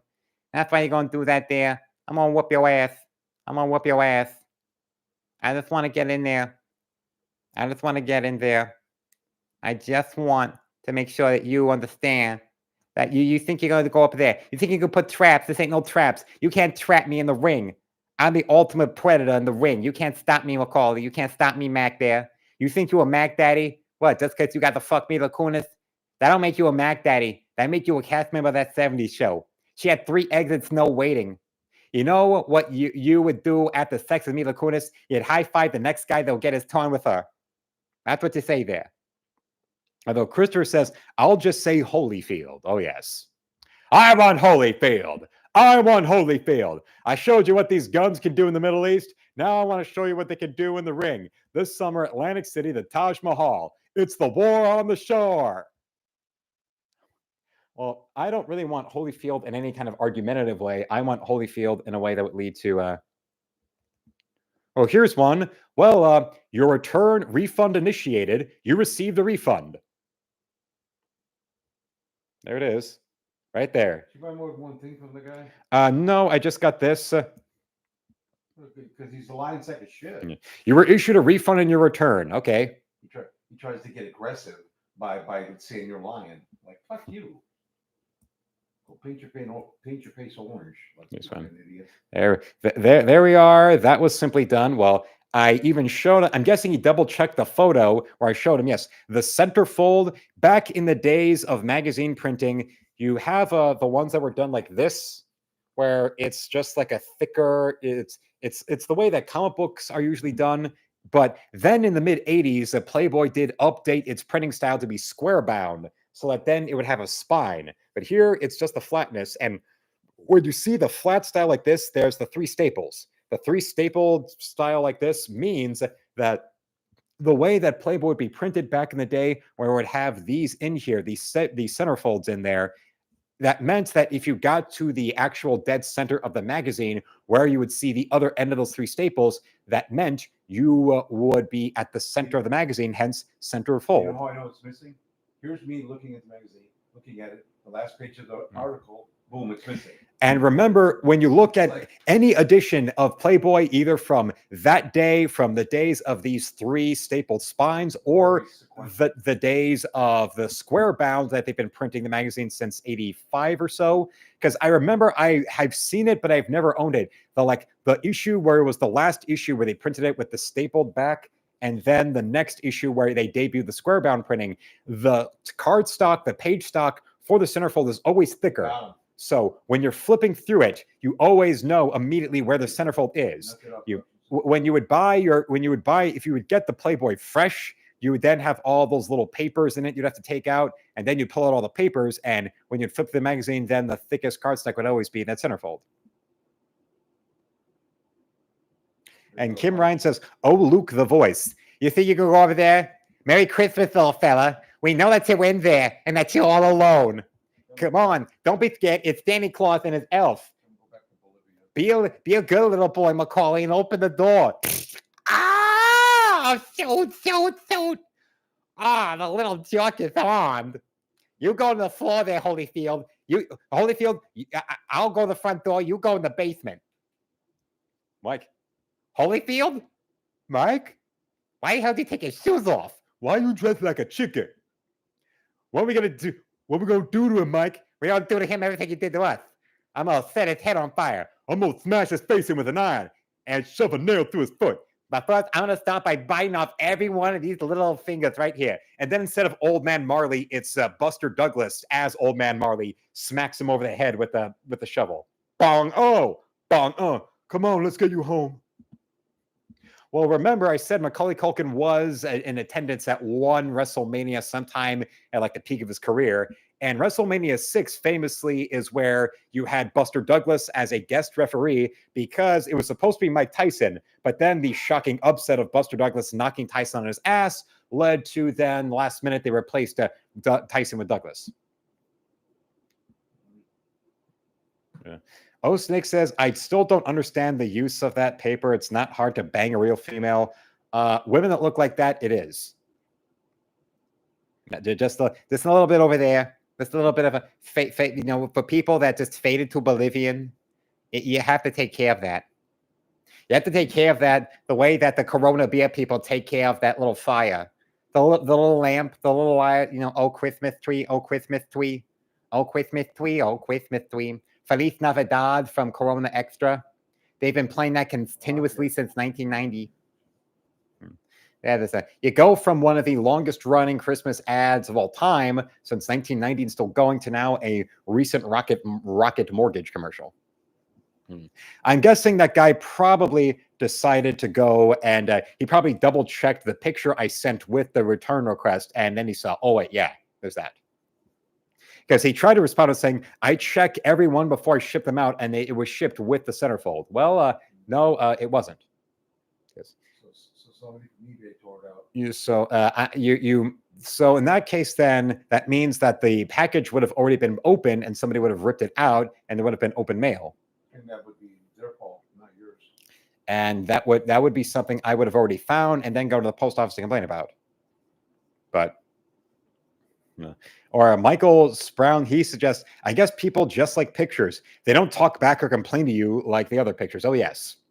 You also have that when it comes to the average man in Playboy. They can, at least when that was really relevant and really popular, they'd look at it and it's something where they could go check out the lady, they could see what they want and be unfurnished. They wouldn't have to put up with the things in a long-term relationship, in a marriage or whatever you got to put up with. You can go in there. No, Nick, I didn't delete your Mike Tyson quote. Nick, try typing it again because I'm not seeing it on my end. I'm not seeing the... yeah, my father didn't see your Mike Tyson quote, so I'm guessing it just didn't show up in the chat. I saw the quote. There's you asking if I deleted your message. I did not. And Nick also bringing up about the drunken peasants saying that there's a fan saying that he's in the chat. And also Nick saying, no, don't be scared. Show yourself. Show yourself. Drop a super chat. Come on.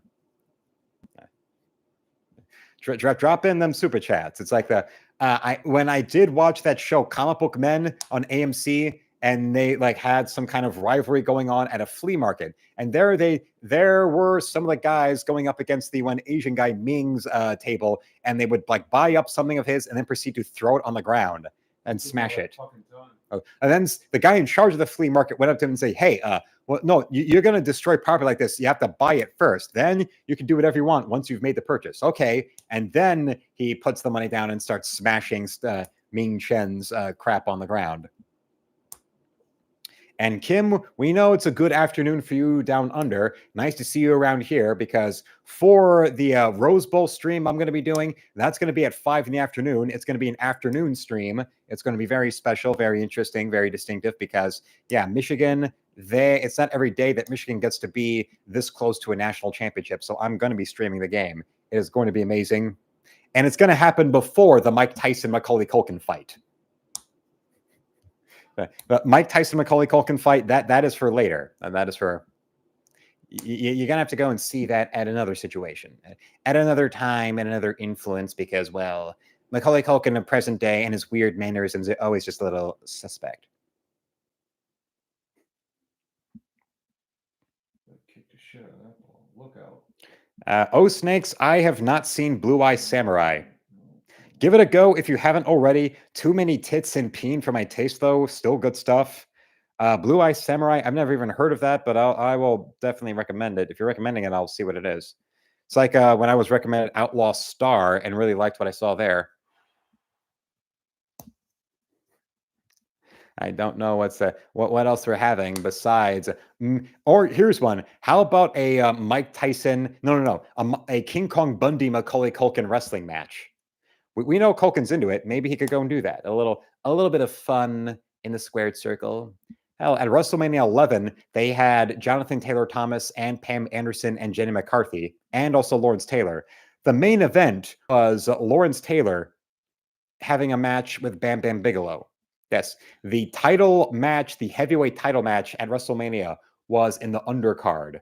It was under Bam Bam Bigelow versus Lawrence Taylor. And now Lawrence Taylor's in the Hall of Fame because, well, anybody can be in the WWE Hall of Fame. As Scott Steiner said not too long ago, it's a stupid idea for Hall of Fame because it's not like it's a physical place you can go. It's not like you get any kind of plaque for it or anything. You know that big statue they made of Ric Flair? You know what they do with it? It's in Triple H's house now. That's what you got there. That's all you're seeing. It's a little bit of a little bit of fun, although maybe not as much fun as Mike Tyson and Macaulay Culkin fighting. But hey, you know, we can have hobbies. If you enjoy a little Mike Tyson, Macaulay Culkin fight, or maybe Peter McNeely, if you remember him, he was a fighter who famously got laid out immediately in, I believe, Mike Tyson's first match after he got out of prison. There was a Mike Tyson's big upset where he got knocked on his ass, and that was the boxing's equivalent of the Miracle on Ice. Which, if you're interested in the Miracle on Ice, there's a nice little like half-hour segment about it on Peacock. If you have Peacock Premium, like I do for free, there's the Peacock Premium. They've got like Al Michaels doing some interview about the Miracle on Ice. I remember in the 2000s, there was the HBO special, Do You Believe in Miracles, which my father had on DVD, and I loved that. And then not too long after that was there was the Salt Lake Olympics in 2002. And then there was the Disney movie Miracle with Kurt Russell as Herb Brooks, the coach for the 80 men's hockey team. And remember when I said how both E and Comedy Central used to have reruns of Saturday Night Live? Well, E would not just have like recent seasons, they would also re-air the original cast from the first 5 years of the show. And that included the one from February 1980s when it happened. So this was the last season of the original cast. And they're doing the Weekend Update segment, and they just show now the famous photo of the U.S. men's hockey team celebrating, and the whole crowd erupts into cheers for like a solid 30 straight seconds. It's like 30 seconds of airtime just of Jane Curtin sitting there waiting for them to stop cheering as they show the picture. And then they go in and do their gag about the Miracle on Ice. 5 seconds left in the game. Do you believe in miracles? Yes.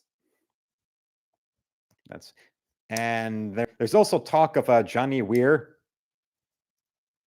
Johnny Weir, the skating god, says Christopher. Well, yes, one of the all-time great figure skaters for men, male figure skaters out there.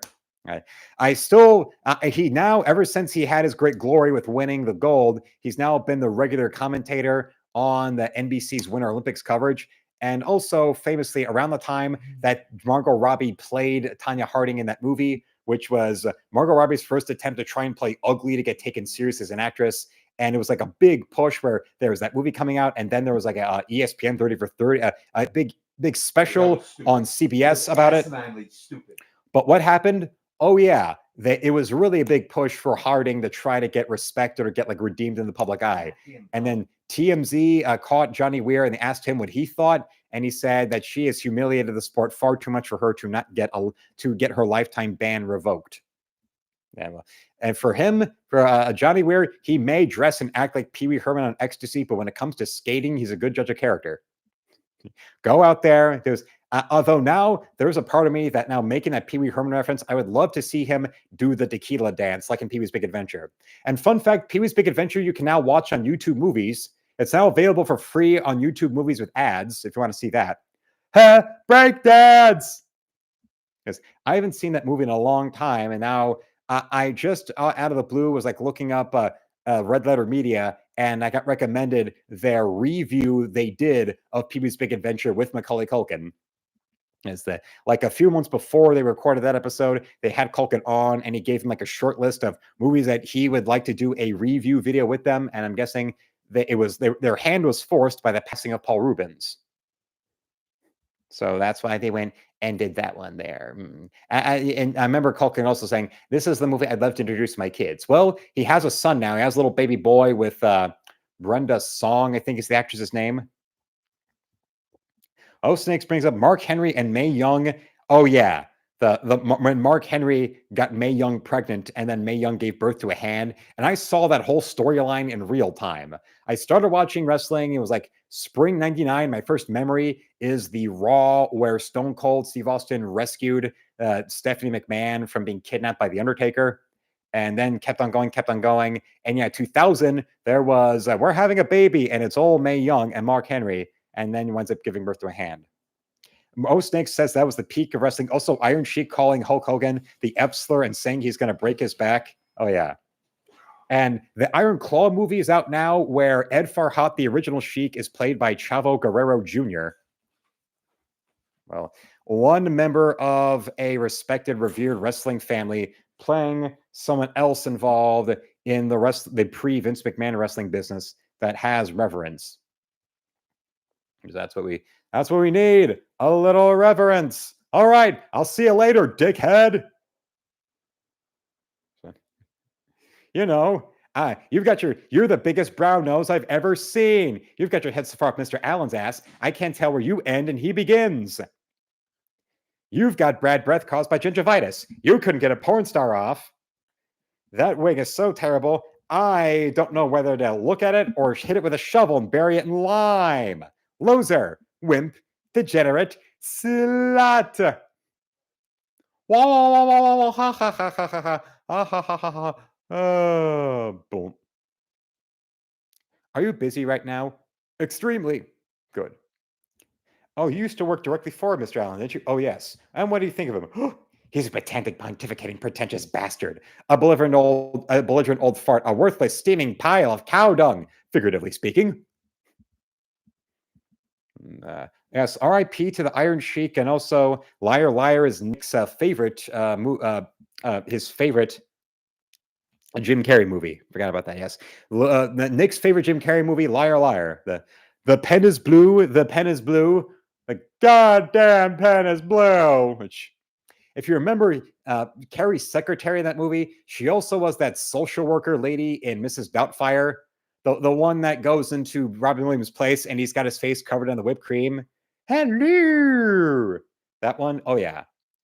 And I'll admit to it, after Liar Liar came out, I actually did take a blue pen and started drawing on my face with it. There were no photographs taken of the event, but yes, I once, after seeing Liar Liar, started writing on my face with a blue pen because the pen is blue. All right, red. The color of this pen is the color of this pen is The color of the pen I'm holding in my hand is royal blue. You remember this frame you got me from Tiffany's? Tiffany's garage sale, $7.50 marked down from 10. My friend had a burglar on her roof, a burglar, and then she fell through the burglar fell through the scaffold and landed on a cutting board on a butcher's knife, cutting his leg. The burglar sued my friend. He sued my friend, and because of guys like you, he won. My friend had to pay the burglar $6,000. Is that justice? No. I'd have got him 10. Goodbye. Oh no, I don't understand the question. Ask me again. And I saw on like the second season of the Chucky show, Jennifer Tilly she's been on there both as herself and as the Tiffany character. And there was some episode where there she is with Chucky's daughter watching Liar Liar, and she's sitting there dressed in dressed in Jennifer Tilly's wardrobe in Liar Liar. Well, remember, Liar Liar was a Universal release, so between Liar Liar being released by Universal and Universal having the Chucky franchise since the early 90s, yeah, makes sense. So it's as much sense as how much the press so badly wants to see the Cowboys win, that right now here at halftime, they've got this giant elaborate celebration for all these old, like the Lions players of the Cowboys players of the 90s. They've got Troy Aikman, they've got the coach Jimmy Johnson, they've got Mr. Michael Irvin, and Emmitt Smith, and right now they're showing a big sizzle reel of all the great things that Mr. Jimmy Johnson did, because the NFL has accepted Jimmy Johnson as their Lord and Savior. They sing hymns to Johnson. They love Johnson. They cheer Johnson. They need the Johnson. It's everywhere they turn. It's Johnson, Johnson. So he's got a big one. We know that. He's got that big juicy, he's got a big one. He's a little man, but he's going to have a big one. Now they have all the NFL announcers and all these other people involved in broadcasting and ESPN that are now directly talking about how great Jimmy Johnson is.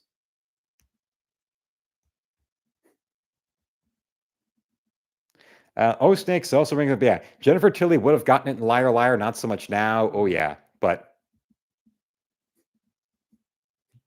we've got a little grown-up babysitter, not she's a nymph.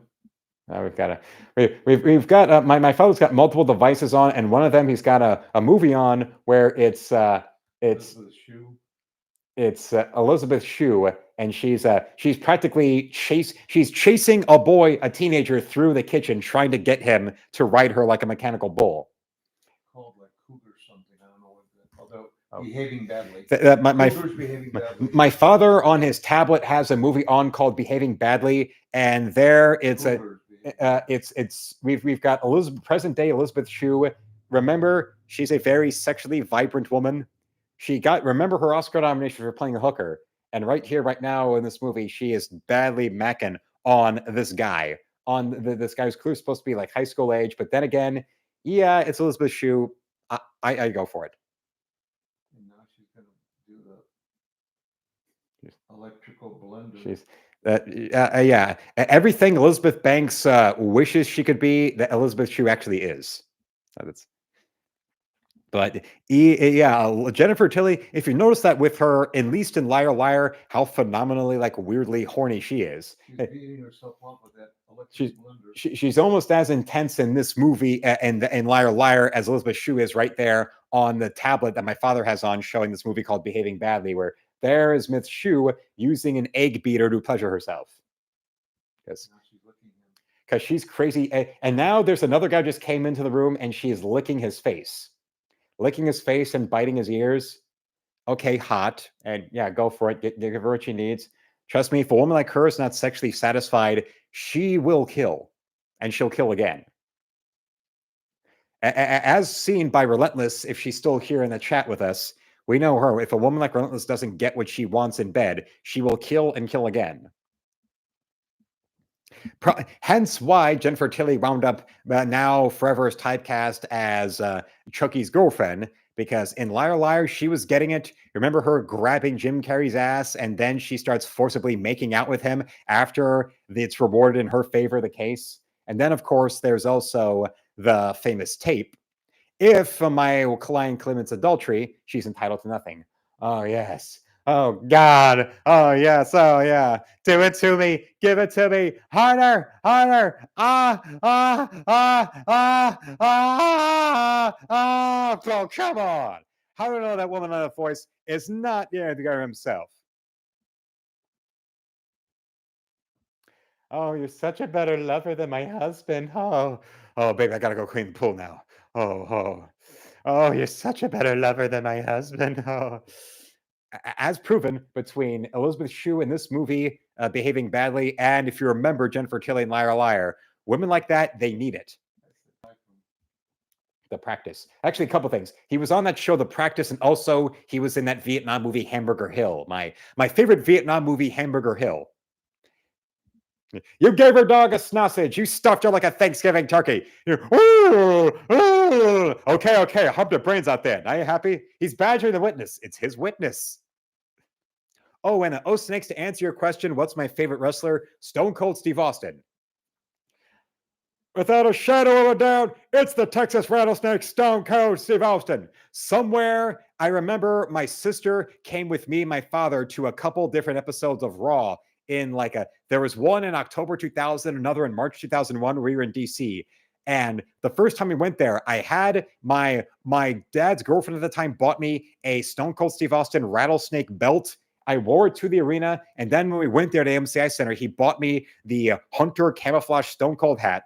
So my sister took a picture. When Stone Cold came out, he was walking out. I got up on my chair and started flipping off the crowd. And in the picture, I could see my father's giant hand trying to pull me back into my seat. And hello to MGTOW Michigander right here. MGTOW Michigander, we've talked a little bit. We've got on about the Mr. Skin. We went on with a little bit of the joys of Phoebe Cates back in the 80s, as well as Pamela Anderson throughout the late 80s and all throughout the 90s. And also, in real time, you saw me go and get a return initiated on this Playboy. Oh, yeah, it is. Then again, well, now that there's further information about this movie behaving badly that's on this tablet my father has, well, then again, if you were like a high school, college age guy and you have the chance of Selena Gomez present day, I can only, then probably you would. I can understand why you would not want to go and give Elizabeth Shue what she wants because you have Selena's over there. What are one of the few kinds of women out there that are more sex crazed than than a woman over 40? You have a Latina at any age. Yes, present day Selena Gomez, probably as much. Maybe a Dallas Cowboys cheerleader. Maybe because there they are in the back. There they are right there behind all these great players. The Jimmy Johnson getting this veneration from all his 90 stars. And it's Phoebe MGTOW Michigander's in the chat. Hello to you. And he says that Phoebe Cates was hot. Oh yeah, the Jennifer Connelly of the 80s, or you could say Jennifer Connelly was the Phoebe Cates of the 90s. And we've got Daily Dysfunction in the chat right there. And oh snakes, the first time you ever heard of Mr. Skin was back in 2006 when Mr. Skin was on the Kid Chris show in Philly. Oh, I didn't know that. I do know that first time I ever heard of it was the Skin Cyclopedia book when I was at that same Borders Books where I would go and find DC comics where they had like giant shelves of comic books trades, but they also actually had single issues on the shelves of DC stuff. Yeah, there we are. Kim Ryan, yes, nice to see Kim saying hello to MGTOW. Everyone say hello to MGTOW Michigander. And also, with all of that, remember, everybody, to build this channel up and make this, remember to drop in a super chat or become a channel member or gift memberships. And I'll also give you the link to my art store right now where you can go and drop in a little donation if you feel like it, since those store donations go straight to me. And also, we've got a little something else to show once again around here. A little bit of that. You know what? I am tired of getting kicked around. And then Tilly proceeds to grab Mr. Jim Carrey's ass. Oh, yeah. Oh, God. Oh, yeah. Why? Because like Jennifer Tilly before her, Elizabeth Shue right now there she is in bed with a man and has got she is getting that. She wants that meat. MGTOW Michigander says it would be great if you did a live stream with Nerdrotic. That would be getting to be in a Nerdrotic stream, or either he comes to this channel, I would get to be on Friday Night Tights or the real BBC or whatever. That would be a massive win for the channel. That is something I would really want to do. Oh, Snake says, send me one of them Playboys. You're fucking greedy, Luke. I don't think so. It's a matter of showing your support in the way that matters. There's also this. There's the Iceman Cometh. Yes, the Iceman as in Marvel, not the Iceman like George Gervin. Or the Iceman, the famous NFL player also is called that. Well, this cat they talking about how to what and whoop I mean. I said, Adam, I'm the happiest cat you ever did see. Oh, when they see me walking down the street, hey, I'm a zebba I'm a gabba on the king of the cool jerk. Cool jerk. Get out of here, you nosy little pervert, or I'm gonna slap you silly.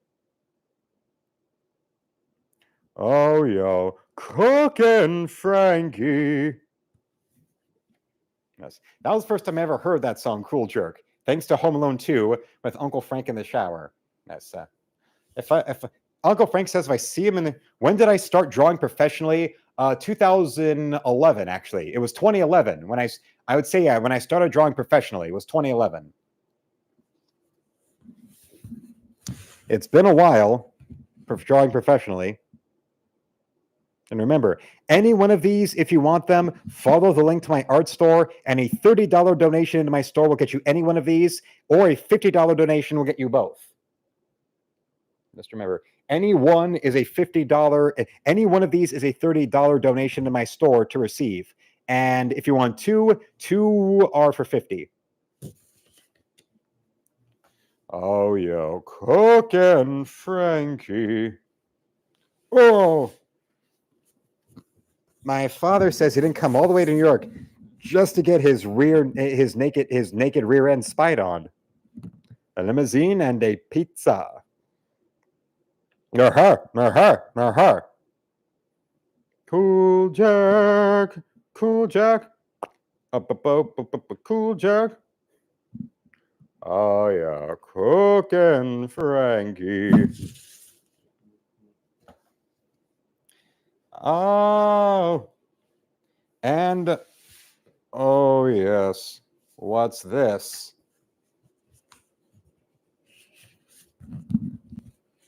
That's one hell of a gremlin, says MGTOW. Well, for a $30 donation, it can be yours. Just follow the link to my store. And yeah, you'll see right there. I'll go and drop the link right there. How I wonder, anybody who out there who owned the Talk Boy from Home Alone 2, did you ever try to go and do your own version of the Cool Jerk thing? You tried to set it up. You've got the audio playing. You've got the stuff. You've got the little inflatable playing around. Get out of here, you nosy little pervert, or I'm gonna slap you silly. Snake says no, but he did have one of those. Okay. And I've got one of these. I've got the Colossus right here. The big boy. Big metal man right here. Oh. Oh, I punched you right in the face. Now. Oh, somebody's punching somebody in the face in this movie. Elizabeth Shue just got punched in the face. I'm guessing somebody's jealous of her being able to, get it. Because a woman like her, it's not a matter of getting it. It's a matter of getting what they need. For that they need it. They need it hard. They need it big time. They need it bigly. They need it longly. They need it around the clock, all over, because they're just thirsty for that cock. They are thirsty. They are thirsty. They are angry. They are an awful lot of things. And well, now we've got the third quarter starting, but the third quarter, it's only the beginning, because this is a team. The Cowboys are a team where they are very much front runners. They always, if they get super far ahead and early on in the game, then they play phenomenally. But if you do anything to stop them, do anything to obstruct them, do anything where you gain ahead, they just fall apart and they wind up just having nothing to do. It would be easier to give Mike Tyson something to do in prison when he was there in prison, if you remember. And what was the thing about he actually tried to get education in there? I know he converted to Islam, and I'm not sure if he either gave it up or just simply he stopped talking about it. It was like what happened with Tom Cruise. He became a Scientologist in the 80s under his first marriage, and then stayed in the church. And then it was in the mid 2000s when he really started going cuckoo for Space Jesus, and really was going all over the place talking about it. That famous interview with that music repeating in the background and his weird ass laugh. Yeah, ha, ha, ha, ha, ha, ha. It's not just the laugh, it's also the scary ass face. Here's one. MGTOW, he says that Shue looks like a woman who never left the 80s and always kept her bush. Well, maybe. I don't know. I've not seen her full frontal naked in a while, so maybe she has. I remember she did nudity in Leaving Las Vegas, but that was in the mid-90s, so maybe things have changed. I don't know. Maybe she has kept it. I know she also was on The Boys, that show on Amazon, which I haven't watched, but it's still very fun. I've heard some fun thing. And now although, yeah, go back and look at her. I believe she also did do, I don't think she did Playboy, but I believe she did do nude scenes in other movies. And oh yeah, there we go. And yeah, you get that, you get her and spank her. Nicolas Cage spanked her a lot in Leaving Las Vegas. He spanked her and then he'd go back to drinking. Maybe you're right. Maybe I shouldn't breathe so much, Terry. Ha! You turn me on, brum. You turn me on, brum. You're not too tall, you're not too short, you're not too round, brum. You're like a cat, the cat in the hat. Here's one. And MGTOW says that, oh yeah, they brought her back on Cobra Kai. That's good. And yeah, Snakes is bringing up about Home Alone 2. And well, I saw it on Freeform, and yeah, they got rid of the Twin Towers, but Trump still appears in it. And Nick brings up he's got the Blu-ray of Home Alone 2. It has both the World Trade Center in there and the Trump cameo perfectly fine.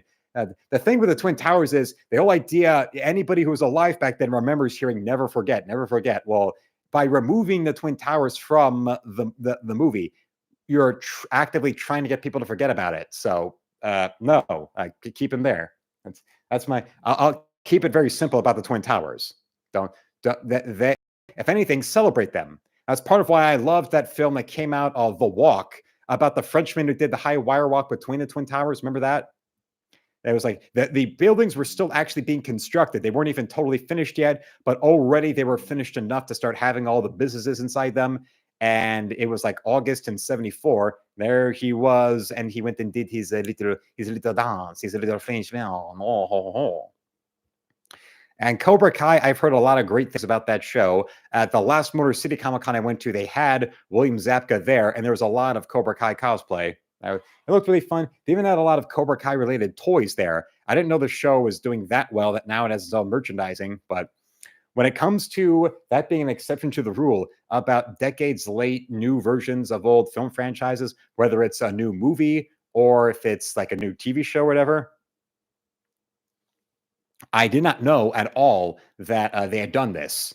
I did not know that Cobra Kai thought, oh, now they're going to go for the Karate Kid. I'm guessing because they did that remake with Jaden Smith and that was received so badly. Now we're just going to go and get the old actors and bring them back. But it turns out it actually wound up doing very, very well. And with each new season, they brought back more characters. Pretty much every like major love interest that Ralph Macchio had. Even the lady, the Japanese girl, that geisha girl from Karate Kid 2 was in there. The one who teaches him the little dance with that like toy that she's like got like this. It's like some kind of stick with swinging balls. I've only seen parts of Karate Kid 2, and the only thing I've seen of Karate Kid Part 3 was the very ending, and that was it. The one I've actually seen all the way through was the first one I saw all the way through was the one with Hilary Swank in the 90s because they aired it on the Disney Channel. And the very first one where my mother went and got me a new, she got me like a 30-year-old VHS of it from a thrift store to watch it. And it's done. Well, hey, it was in very good condition. And fun fact about that, they actually had to go and to use that title, they had to get a legal agreement with DC Comics because in I think the 60s, there was a character, there was a DC superhero called the Karate Kid. I believe he was a part of the Legion of Superheroes.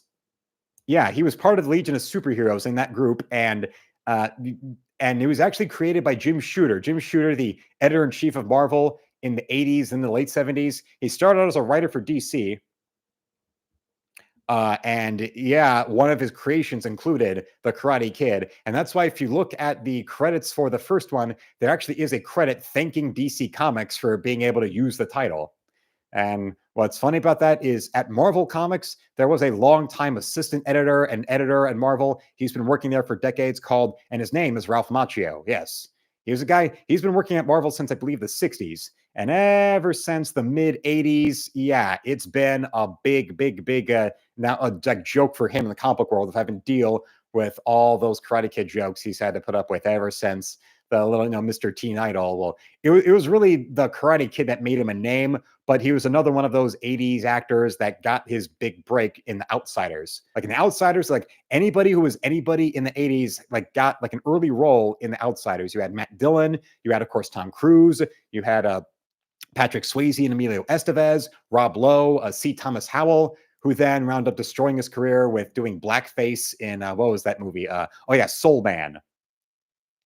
I've seen Soul Man, and when I first heard about the movie, I thought, oh, it's just all about a guy in blackface. But then I saw that watching the full movie, you don't just have acclaimed actor James Earl Jones as a professor, but you also have another pre-Seinfeld role for Julia Louis-Dreyfus.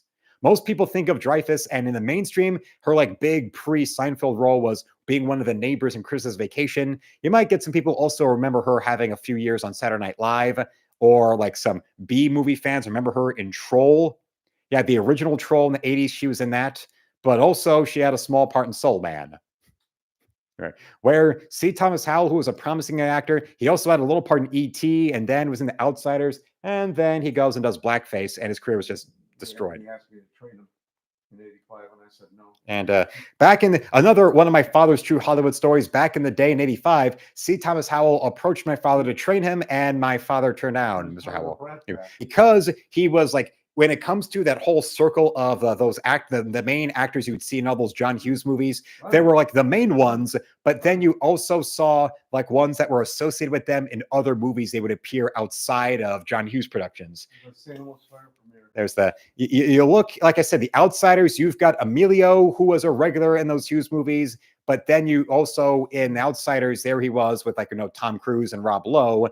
And yeah, Cruise and that was his big start, and then he didn't really collaborate with those other actors from then on. But then you saw Emilio with Rob Lowe and St. Elmo's Fire, and that also included Andrew McCarthy and Judd Nelson, who were both in big Hughes movies along with Ali Sheedy. And Demi Moore, who Demi Moore, that was her big, like one of her big early break roles, and crazy out of her mind. But now that's beside the point. I actually saw the one Andrew McCarthy, who was the in St. Elmo's Fire, and he was the rich kid in Pretty in Pink. He's now a travel writer. I was at a Barnes and Noble, and they're showing like these new releases, and there, oh yeah, it's the Pretty in Pink Weekend at Bernie's guy. He's now a travel writer. Well, okay.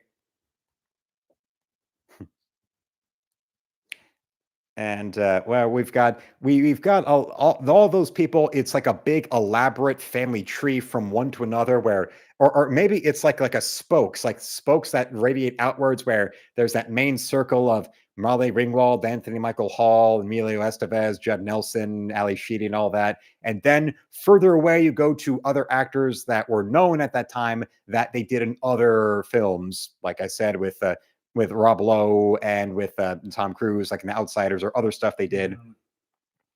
Oh yes, Data Dysfunction, and he tips this hat like this. And who was that guy?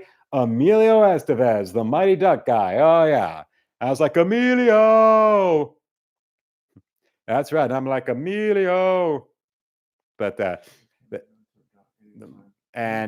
Mighty Duck Band, or of course another one he brought, another one that Emilio actually started around the same time as The Breakfast Club came out, was Repo Man. Repo Man's an interesting one about him being he's a punk rocker who takes up a Repo Man job in LA, and most of the stories about everybody trying to find this Chevy Malibu that has this green radiating alien entity inside it, that anybody who opens the truck gets immediately disintegrated. Yeah, that's a thing. Go for a fourth down again. God damn it. And God, the NFL is so low scoring. Says Nick. Correct. First down, Laporta. And well, Detroit just got the first down. Hello to Mighty Magic. Nice to see you in the chat here as we are partying around. Nice to see you back. Well, I saw that you finished your comic. That was great. That was a good fun. That's a good, clean fun.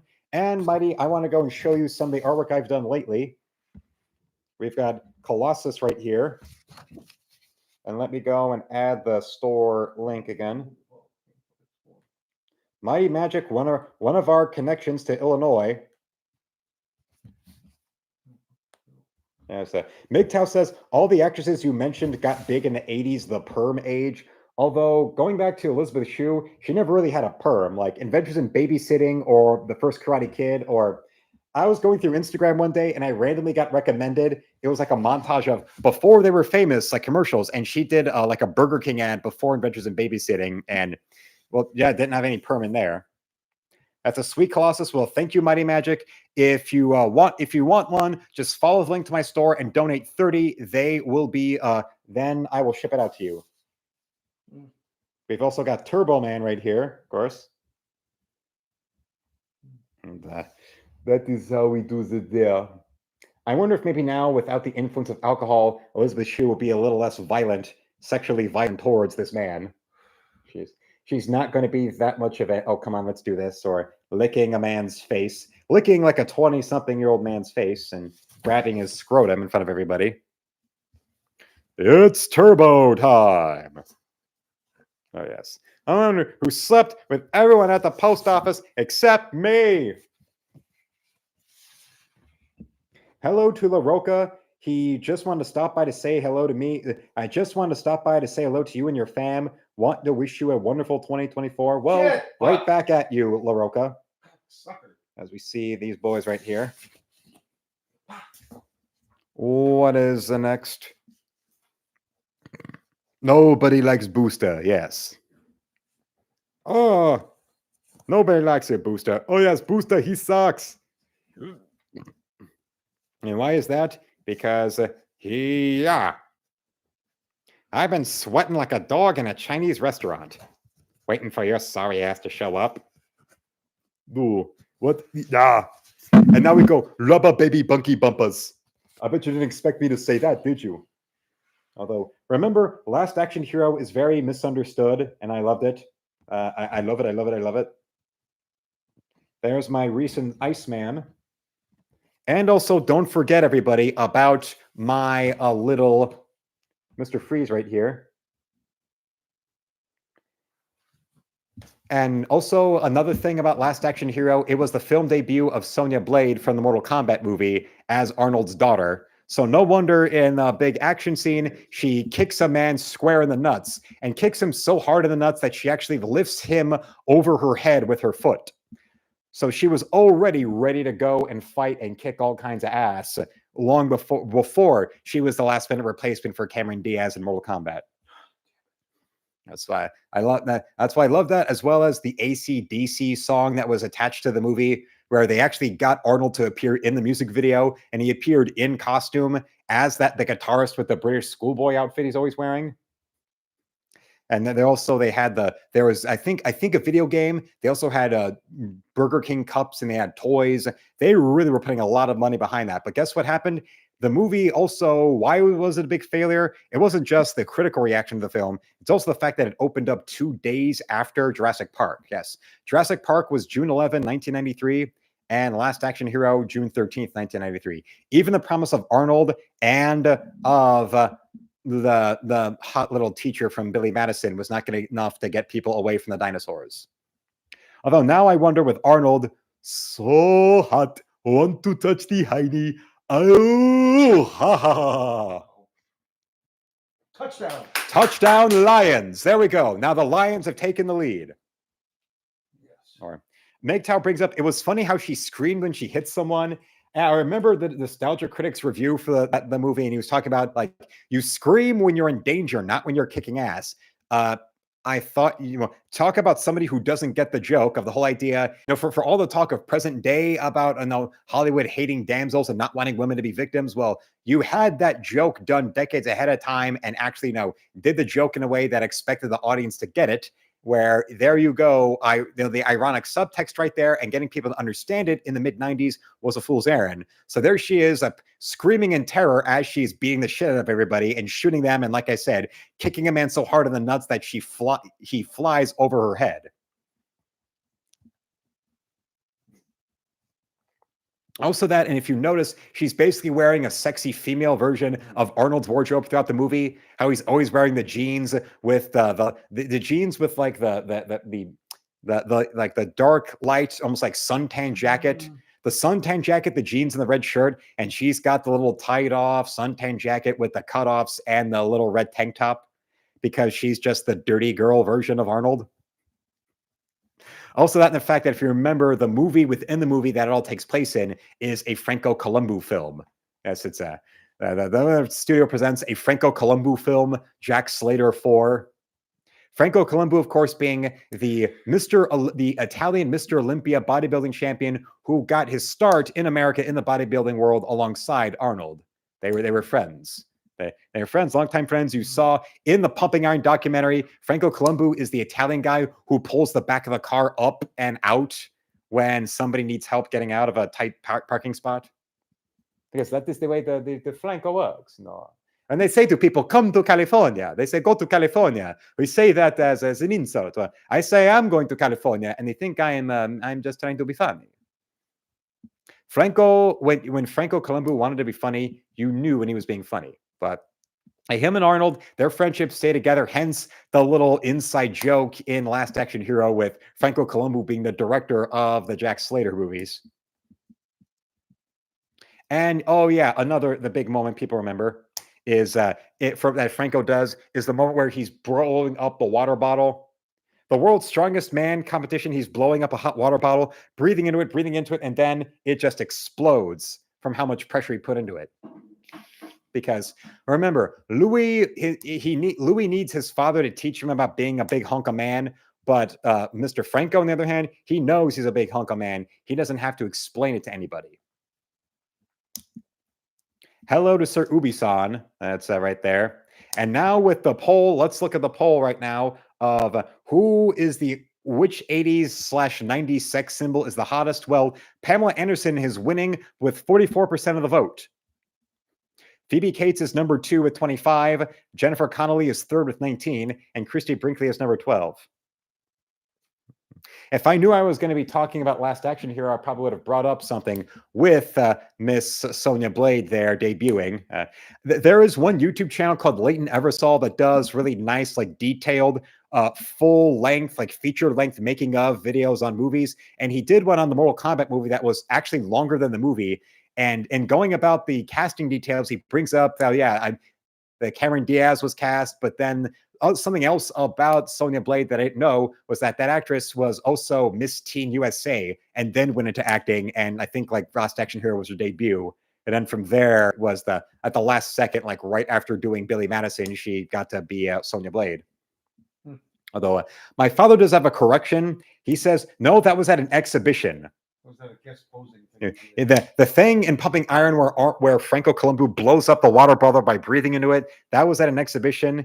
Guest posing. He did that and he bends a bar. He also was bending a bar, but that wasn't shown in the movie. That was like a bunch. But there was I think I remember there was Cinemax did for the 25th anniversary of Pumping Iron. They did a special on the making of the movie, the making of Pumping Iron.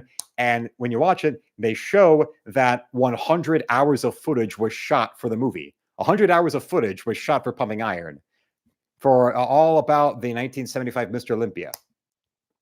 Then in Pretoria, South Africa, where they have Roger Walker. He was another competitor at the time, although for whatever reason, he's billed out of Australia, but he was like living and training in England because that's just how the weird world of bodybuilding can be just as strange and from wrestling.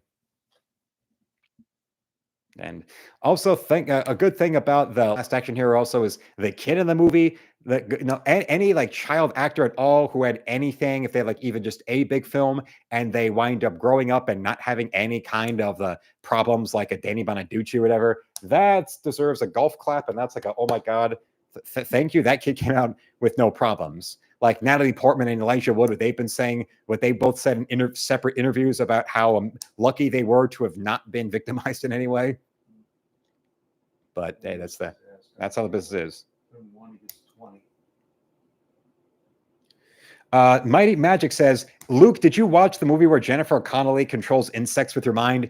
Yeah, that was on Tubi during Halloween. Phenomena. It was called Phenomena around the world, but in America, it was released as Creepers. They had like it got released in America with like half an hour of footage cut, and they changed the title to Creepers. But the rest of the world, it was Phenomena. It was Jennifer Connelly's first lead role. A little movie trivia trick for you people. If you want to say what's Jennifer Connelly's first lead role, it wasn't Labyrinth. It was an Italian horror film, supernatural horror film, where she has psychic control over flies, and also Donald Pleasance is there in a wheelchair, because I'm guessing Pleasance wanted to do at least one horror movie where it wasn't a Halloween sequel. Kim also wants you to see Pam gets my vote, as in Pamela Anderson, as in Canada's centennial baby. Yes. She was literally born to stardom, since she was the first child born of Canada's centennial on July 1st. There we are. Yep. And yeah, that kid's face, the face of the kid who's been like all along, he's been there hiding. That was pretty messed up. That was pretty scary. Oh no, incomplete pass. An offensive pass interference. He held our guy up from intercepting it. And we've got Torch C in the chat there saying Happy New Year's. That's nice. And Nick brings up, rumors are Michigan will have the Rose Bowl patches on their shoulders for the game.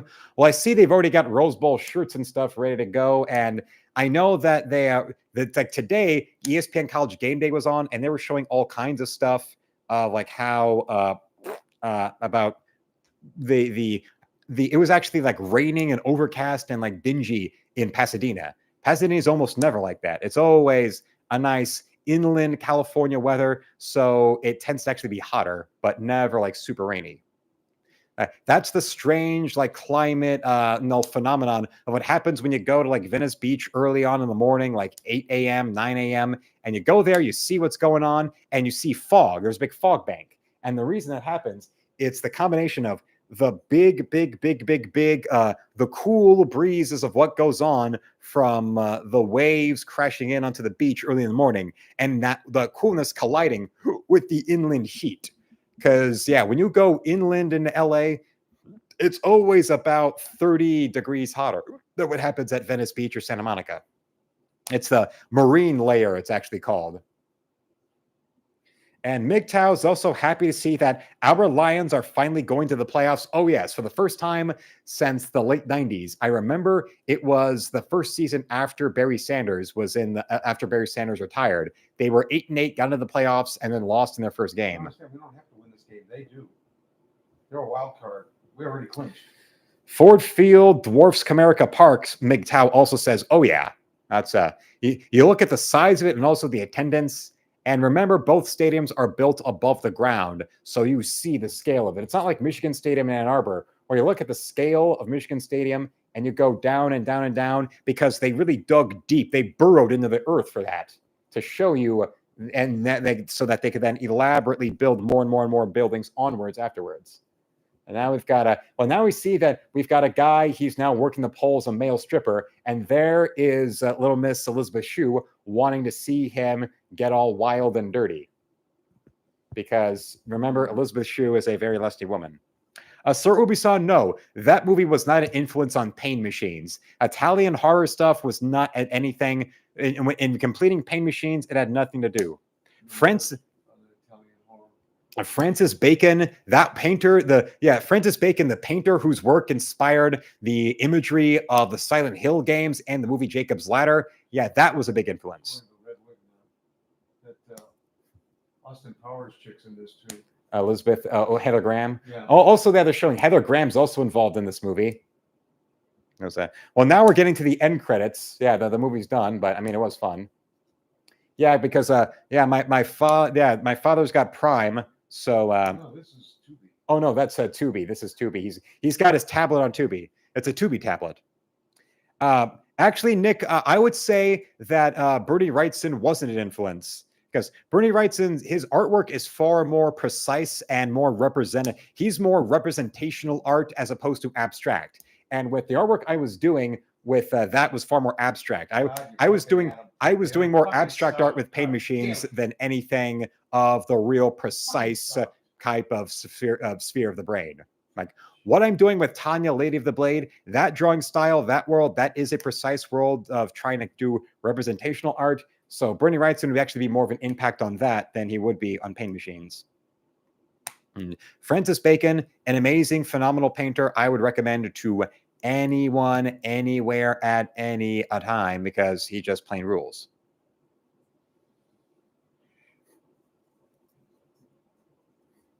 We've got, and now there's something else coming on from what's the next movie it is.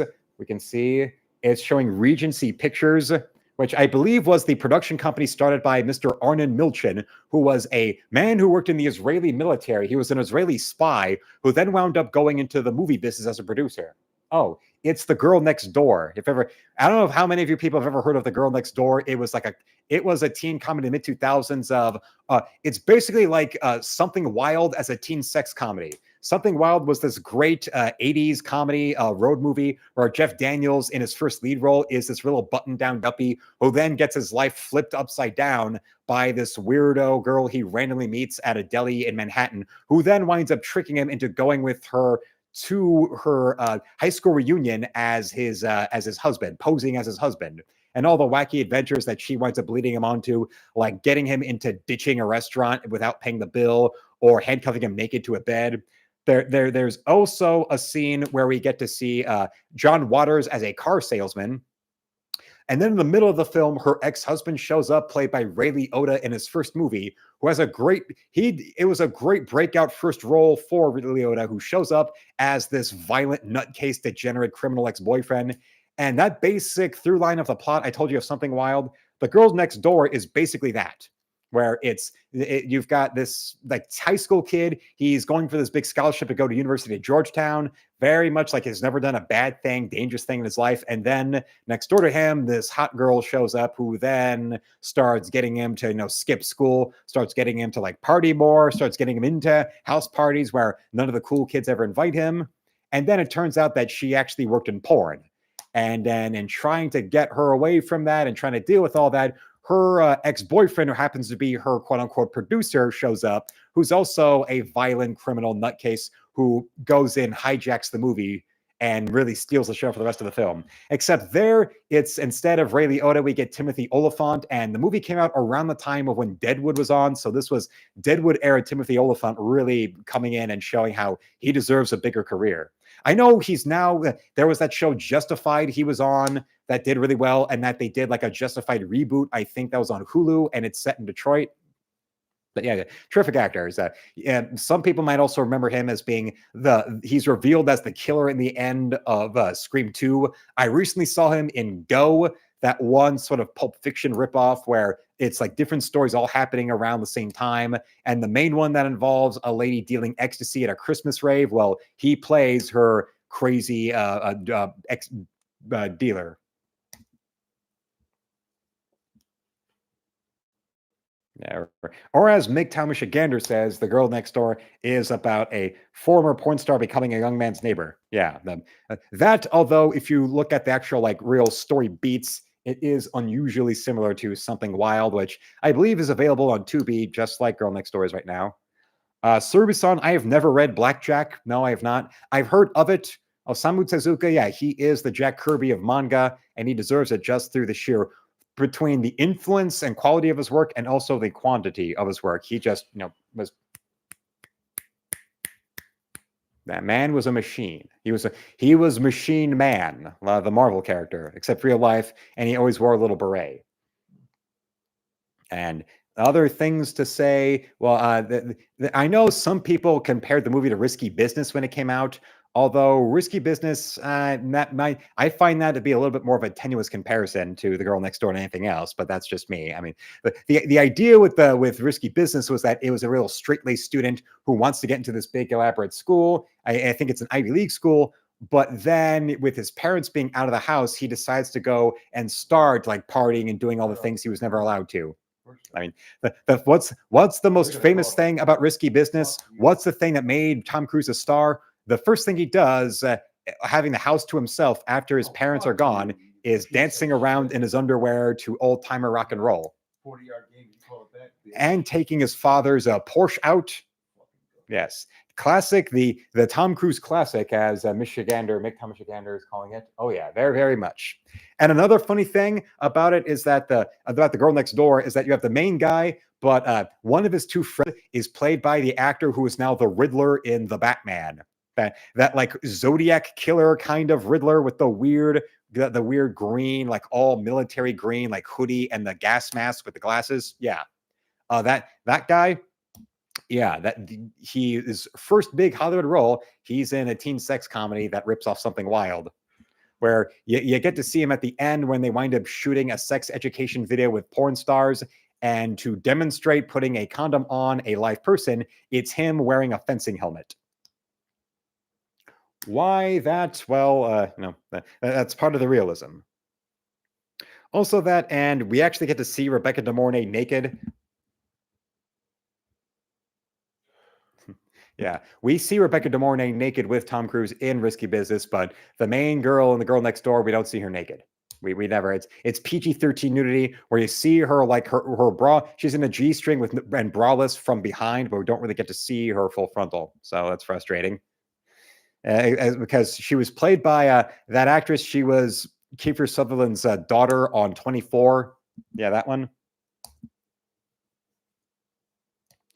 Blackjack, I don't think that's the manga where America took over Japan, Mighty Magic. I think Blackjack, that's one where it's about a doctor without borders that Osamu Tezuka did. And Nick also brings up the question everyone is asking, will Red Letter Media ever review The Batman? Well, I'm not so sure about that. I saw that they just recently did a half in the bag on derivative Hollywood movies. I mean, derivative holiday movies, including the Thanksgiving film that Eli Roth just made years after he did the joke trailer for Grindhouse of Thanksgiving. Yeah, MGTOW, there's no boobies. There's hot ladies in the film. You get to actually go and see. They go to Vegas to go to an expo, a big media event for the adult industry, but nothing. We do see the main guy's two friends. They're randomly at some place and they start sitting there drinking, and some random lady goes up to them asking like, who are they? And they lie about being directors, and they're wondering if they would ever want to use her in one of their works. Okay, well, LaRocca has a correction. Luke, I am not a he. I was born a she and have been a woman my entire life. Well, LaRocca, all right, that's a mess up there. That's one of those. It's one of those how dare you assume my gender moments. Well, the name doesn't really give away a male or female connotation. So when that happens, I usually just wind up defaulting to saying it's a guy. I know I have a 47, I think now 49% female audience. Actually, I've got the analytics I can look at right here. But yes, LaRocca, I apologize for that. But yes, welcome to LaRocca coming back in here. It's nice to see you here. Nice to see you back. Let's go to the analytics. Let's look at audience. And what is it that we are doing? All right, gender. Yeah. Actually, I have more of a female percentage than male. I have 50.3% female, 49.4% male, and 0.3% user specified. I'm guessing that means it's some... Or now Nick is going, does Luke's new avatar profile pic bring in the ladies? They just might. I mean, when you're out there in the world of YouTube and you don't look phenomenally obese, or you're not just like some strange, like skinny looking guy who also has a huge beard, you're gonna stand out. No wonder Mr. Camelot 331 is able to get like, what was it, 200 plus something K subscribers on the back of what? Hillbilly Jim Bro, who will take his shirt off if you give him enough super chats, and also he worked at a GameStop once. I worked at a GameStop years ago, and if you give me enough super chats, I'll take my shirt off. And there he gets hundreds of thousands of subs. But yes, LaRocca, how was your Christmas and how are you going to be spending your New Year's? We would like to know that, because we are all out here with the big guns for tonight, because it's a big time, a big fun, a little AC/DC action tonight, as a phenomenal pass was made and a phenomenal catch was made on behalf of the Lions. And yet there was no roughing the passer call on that gentleman right there. Bad call, terrible call. Yeah, that was a god-awful. And now we are actually entering into the fourth and final quarter of the game. Here we are. It is the woe machine. As we're going to get another little drink right here. Oh, yeah. Ain't that just the most fun till the daddy, it takes the T-Bird away. Oh, yes. It's amazing. It's astounding. Look at the hiney on that honey. At least I am looking at RTU shirtless. Or I'm not looking at RTU shirtless. Well, hey, that would be a thing. I mean, if that would get more super chats to come in, if it was a promise of me shirtless, maybe. And MGTOW says, this sucks. There is New Year's fireworks everywhere. Oh, I used to have that. I used to have a neighbor that would just like always have fireworks. It doesn't matter if it was Christmas or New Year's or 4th of July. Then there would always be that event, that holiday would be coming up. And then there would be a massive amount of fireworks just blazing away for like weeks leading up to it. What's wrong with you? And yeah, it was really irritating. Luckily now that's calmed down. Also, I have new neighbors, and actually my father and I got to speak to them not too long ago, just I think a couple days ago. Him and his sister were there because yeah, they sold their mother's house after she had sadly died, and now they got this new place, and there's all the things that they're doing to repair it. And they also were happy to see me. They saw that I'm an artist, and they also, well, the one sister there between them now has like a daughter that would be interested in my work. Well, let's see if we'll ever see her around the channel. That would always be fun. But it was a nice fake out there, and our Lions player just got another couple yards. He's able to bring down the war machine, because that's what the Lions are this season. They've been a war machine. And the man who got the pass, he is the son of a former Mr. Universe. Well, if you could say his name again. Brown. Yes, his name, he's St. Brown, but John Brown was there. Yes, we have a player right here. He's a wide receiver named Brown. His father is John Brown, a former Mr. Universe bodybuilding champion. Two-time Mr. Universe bodybuilding champion. I think he also won Mr. World. And he also won Mr. World, I believe, John Brown. And MGTOW says that Mount Clemens used to have fireworks downtown, not anymore. Well, I know over here in Detroit, they would definitely have fireworks downtown. They still have their Christmas tree up, and I know they'll keep.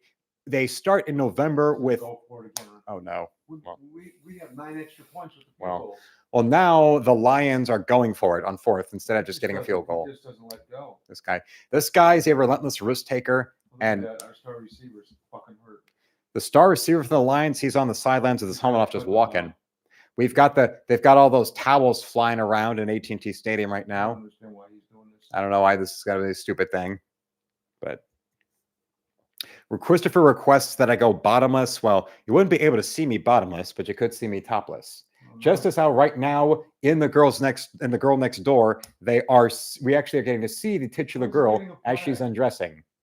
Although she is undressing with her back to the camera, so it's PG-13 nudity. He took a delay of the game. No. He's telling him, good job. Took a delay of the game. Oh, snakes, they are ballsy. The Lions has a coach with balls. There. Although it comes off very stupid. But to distract from that, we do have a lot of nice honey shots of our friends, the Dallas Cowboys cheerleaders, which is always great to see. The Dallas Cowboys cheerleaders and the whole idea of the honey shot, that was really established. Field goal, Michigan's up by, the Lions are up by 3 now. The Lions are up now 13-10. But the influence of showing the cheerleaders in close-up like that was something started by Emmy-winning TV director turned filmmaker Andy Sedaris, who got his big break. He was a director for ABC's Wild World of Sports and then also directed a lot of Monday Night Football for them. And it was his idea to have the media cameras, the cameras on the sidelines, aimed down at the cheerleaders. And it was then became known as the honey shot. Then no wonder after that, actually, he still was working for major networks doing sportscasts when he then went into the world of filmmaking. And yeah, he directed a bowl game that Michigan won in the mid-'80s, the same year that his movie Malibu Express came out. Or MGTOW simply states that PG-13 nudity is no nudity at all. Yes, it is. It doesn't count. It's like Snow White and the Huntsman with Charlize Theron, where we see her from behind in that big elaborate pool, and she's supposed to be naked. But between what Disney has planned with Rachel Zegler and what Charlize Theron already did before with Snow White and the Huntsman, and then with the Mirror Mirror, it's like they now have it on the story where we're supposed to see the Queen wants to destroy Snow White for being the fairest one of all. And you get these actresses that are phenomenally unattractive compared to the actress playing the Queen. You have Kristen Stewart as Snow White in Snow White and the Huntsman with Charlize Theron. And now with Disney, you have Snow White where it's Rachel Zegler and Gal Gadot as the Queen. Are you kidding me? Although Nick does bring up, if it's any consolation, we do get a full frontal Charlize Theron in The Devil's Advocate. Oh yeah, there she is, fully nude in the middle of a church while covered in flesh wounds. And LaRocca is thanking Nick for bringing up the nude Charlize Theron in Devil's Advocate. Well, there is a sex scene in the film where you get to see her nude, and it's not gory. She's not covered in scars and blood, so that's fun. That's always nice.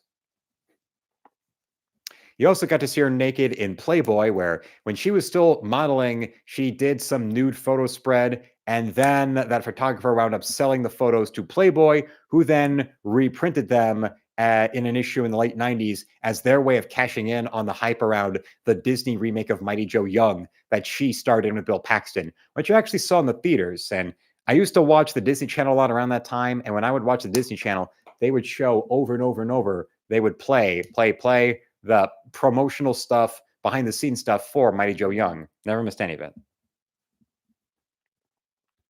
And also, they had just had a commercial for Echo, that Marvel show about the deaf Daredevil sidekick woman. Come on, you gotta not be hurt. We need you now. Yeah, that stuff. Best receiver we got. Deep receiver. And now number 9, our receiver William. He's now walking out back into the locker room like he must have hurt something, sprained He's something. the one that caught the long bomb. Oh, and LaRocca clarifies, no, she wasn't thanking Nick for bringing up the devil's advocate. She was thanking Nick for the welcome. All right. It had a bit of a delayed fuse there, so I wasn't seeing properly what's going on. And the girls next door right now, because the titular girl noticed that the boy there was watching her undress, she winds up driving him out to a random street and wants to have her turn, so she makes him strip naked in the middle of the street and then drives him away, leaves him there, stark naked on the road. He's their best receiver. You're gonna leave him wide open. Eventually, she does drive up and give him give him a ride home and give him back his clothes. Come on, man. Don't One of the manic pixie dream girl things that she does throughout the movie. Another one is getting him to go and break into someone's house and go skinny dipping in their pool. It turns out that it's his high school principal. Now they're showing there's Michael Irvin up there in the press box. He got his big ass watch up there. He got up there. He's got the hair, got the nose. Michael Irvin, number 88. Does anybody remember the movie Little Giants that he appeared in? Yeah, the movie was called Little Giants, and yet most of the real NFL players they feature in the movie were guys for the Cowboys. You get Emmitt Smith. I remember Emmitt Smith and Michael Irvin. He gave the cocksucker 2 extra yards. I also remember there was a play in the movie that was called The Annexation of Puerto Rico, which is nowadays that would be called the annexation of Crimea, or maybe Ukraine, if you want that. And well, they're driving down, but you got to stop them. Oh yes, and O Snake Springs. Yeah, John Madden also is in that. Yeah, John Madden. I can't remember all. I also remember that on the VHS they had a commercial for NFL wear, NFL Pro Line, and that was the most like commercial endorsements that Barry Sanders had when he was playing for the Lions. He's in that NFL Pro Line commercial on the VHS for Little Giants. There's him. I also remember there was Deion Sanders and also Joe Montana, but this was old man Joe Montana playing for the Chiefs, and it was just sad, and he should have just retired. It was like Tom Brady's last season with Tampa. It's just, you've done everything you've needed to do. Now you can, you can go and be a proud man, a proud soldier, good soldier there. And also, I want to thank Nick for a few chats back. I saw he used one of the new channel member super bullshit. stickers. Oh, they called that catch inbounds? Oh, motherfucker. I will sideline saying it's out of bounds. And MGTOW misses John Madden bursting through walls. Yeah, me too. I miss that. I miss our friend. He's juggling the ball when he goes out of bounds. I miss Mr. Madden. He was a great man, great coach, big personality. That's something I miss. They ran a play. The son of a bitches ran a play instead of getting a review. I can't remember anyone. Oh, also in that commercial, I remember there was that weird old man who was an usher for Letterman in the 80s, and then he started doing commercials and appearing in movies. John Madden was he was an amazing coach and an amazing man. Maybe that's why I have not. Maybe I'll go and see that if I can find Little Giants on the streaming service, since I have not seen that for decades. But it was one of those movies as a little boy I had on VHS, and I wore that motherfucker out like over and over and over again. So maybe I'll see it. Also, you can't go wrong with Al Bundy. It's like you have Ed O'Neill in the movie, and he's like playing Al Bundy from the Mirror universe if he actually succeeded in football. And O Snake says, yeah, word, same here. Well, that might be something. You'd want to go and see that. If I'm an influencer, I'm probably influencing people to watch Little Giants tonight. Unless you've already been watching it a lot recently. And you don't feel like it. But that is something I totally get. I wonder maybe now with what happened with that eBay gentleman of this one centerfold that got my father doesn't have a centerfold, and I gave him the photo. He tried to retort saying nothing, but then he wound up initiating the refund anyway. Yeah, it's almost like he actually wound up seeing that I wasn't going to take any lip from him, so now he decided to initiate that, which is very, very nice. And now it's a matter of getting an envelope for it. I've gotten all kinds of mailers or things. Hell, knowing that, I probably should just go take like an old Amazon bubble mailer. You know those Amazon bubble mailers? I'd probably be better just like tape that shut or like have it. Got it today. Yeah, my father got something today. He got himself something, and it came in one of those bubble mailers from Amazon. So when he bought for himself, I could just use that and just like tape it shut. I've seen people do that where they'll ship things and it'll just be in like an old Amazon bubble mailer taped shut, besides a box. Because, well, hey, why not? I think that would be much simpler. I think that would be a cooler thing to do. Because, well, why not? And I remember Madden. There was the Madden games, which when I would see Madden games get advertised, they never actually had Madden advertised in the commercials. But I would see them for other stuff like Tenactin. Boom, Tough Actin Tenactin. Or what's the other one? Run a center. That one. No, I say boom. How about pow? No, try again. No, we got a little bit right there. And it's also funny, but if you think about it from outside the movie, the fact that you have Rick Moranis and Ed O'Neill playing brothers, they look absolutely nothing like brothers. It's like that one Disney movie, 17 again, where we have Matthew Perry. There's like a magical thing that happens that turns him into being 17 again. And suddenly Matthew Perry becomes Zac Efron. We actually can see what Matthew Perry looked like as a teenager. And yeah, no resemblance to Zac Efron at all. I'm just saying there is no, it's almost as much they don't look alike. That's as bad as that movie, The Notebook, where they have Ryan Gosling and then they show old man Ryan Gosling and it's James Garner.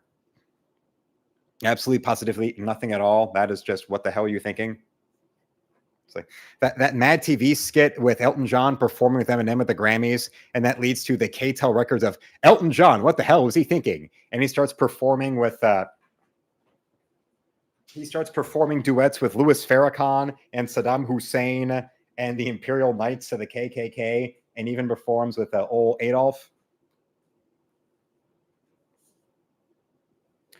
And Snakes, I've seen the trailers, and yeah, well, Zac Efron's always been a guy who gets in like super great shape for his roles just to show off his abs. But for this time, he's doing a movie where he's supposed to be in great shape. He's supposed to be ripped, and yeah, he really looks the part.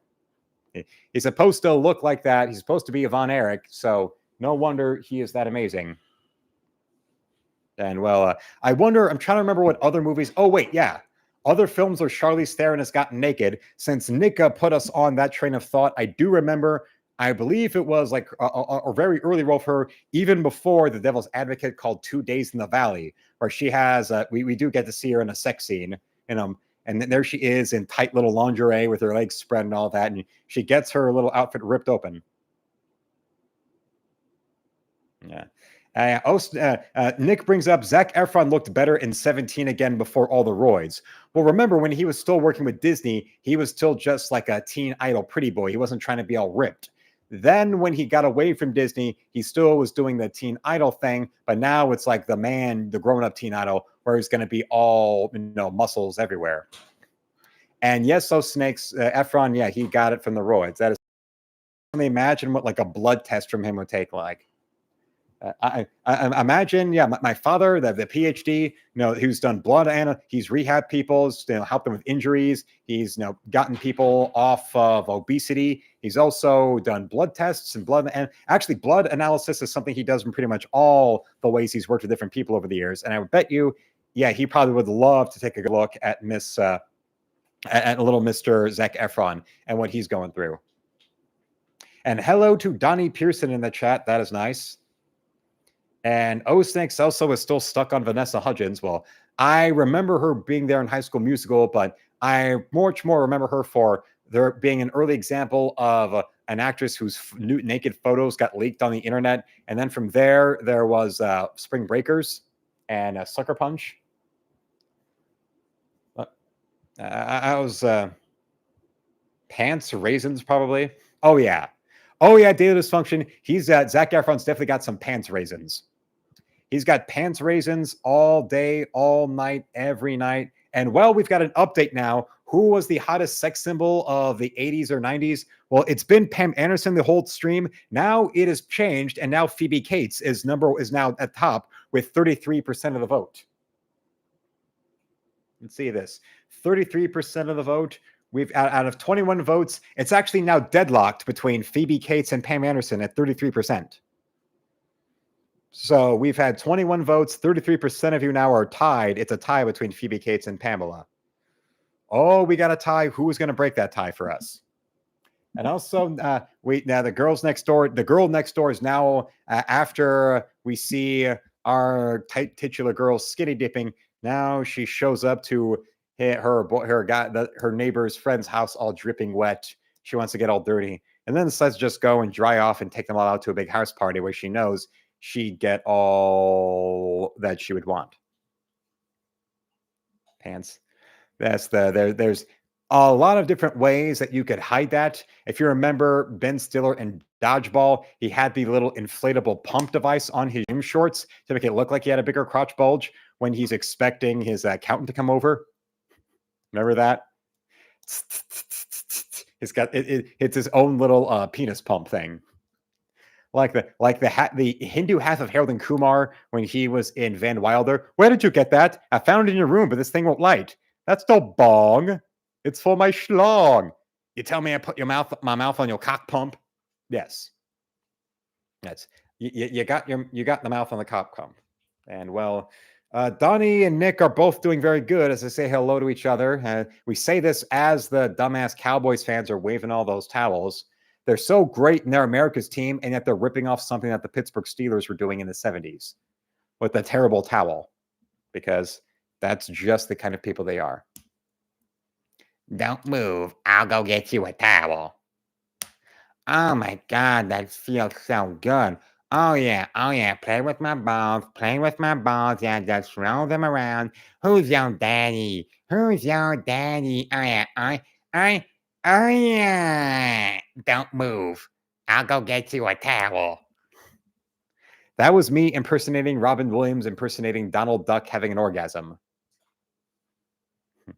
The Donald Duck blowjob. Oh yeah. Oh God, baby, calm down. Oh yeah. Daisy over there. Oh, you're gonna wake up the voice. Oh, you got the voice. Voice in the voice. Yeah. Nick, wasn't that Adam? He asked, wasn't that Adam Sandler? No, I remember hearing that it was some interview that Robin Williams did where he was impersonating Donald Duck's orgasm. Not Adam Sandler. I can't recall Adam Sandler ever doing any Donald Duck voice. Snakes also compliments me that Luke is like Fringy of EFAP. You remember things so well. Well, I think it's Snakes who would suggest of me going on that I would be a good fit for appearing on EFAP. Well, I mean, I'd like that too, if they would have me. And LaRocca, she says that she still misses Robin Williams. Well, yeah, he was a funny guy. He was a or any time that you bring up Robin Williams around my father, he'll always say about Robin was just hanging around. Right? Just what are you doing, Robin? Just hanging around. A man is a little sad. The man was a little verklempt, a little depressed. Do you know why? Because there are situations where I went to Juilliard, and I was a man of much father being an executive there for an auto company in Detroit, and then we moved to San Francisco. There I was, a young man, a man who had the desire for comedy, a man who had the desire for the theater, and there I was on that stage elaborately demonstrating all about the gift of laughter, all about how you can make people experience joy. And now Elmer Fudd sings Bruce Springsteen. I'm driving in my car. I turn on the radio. Oh. You say you don't like it. I say you're a wire. And when we kiss, oh, it's like fire. Wow. Wow. Yes, sir. Dude, Williams tried to act so happy when he was so depressed all the time.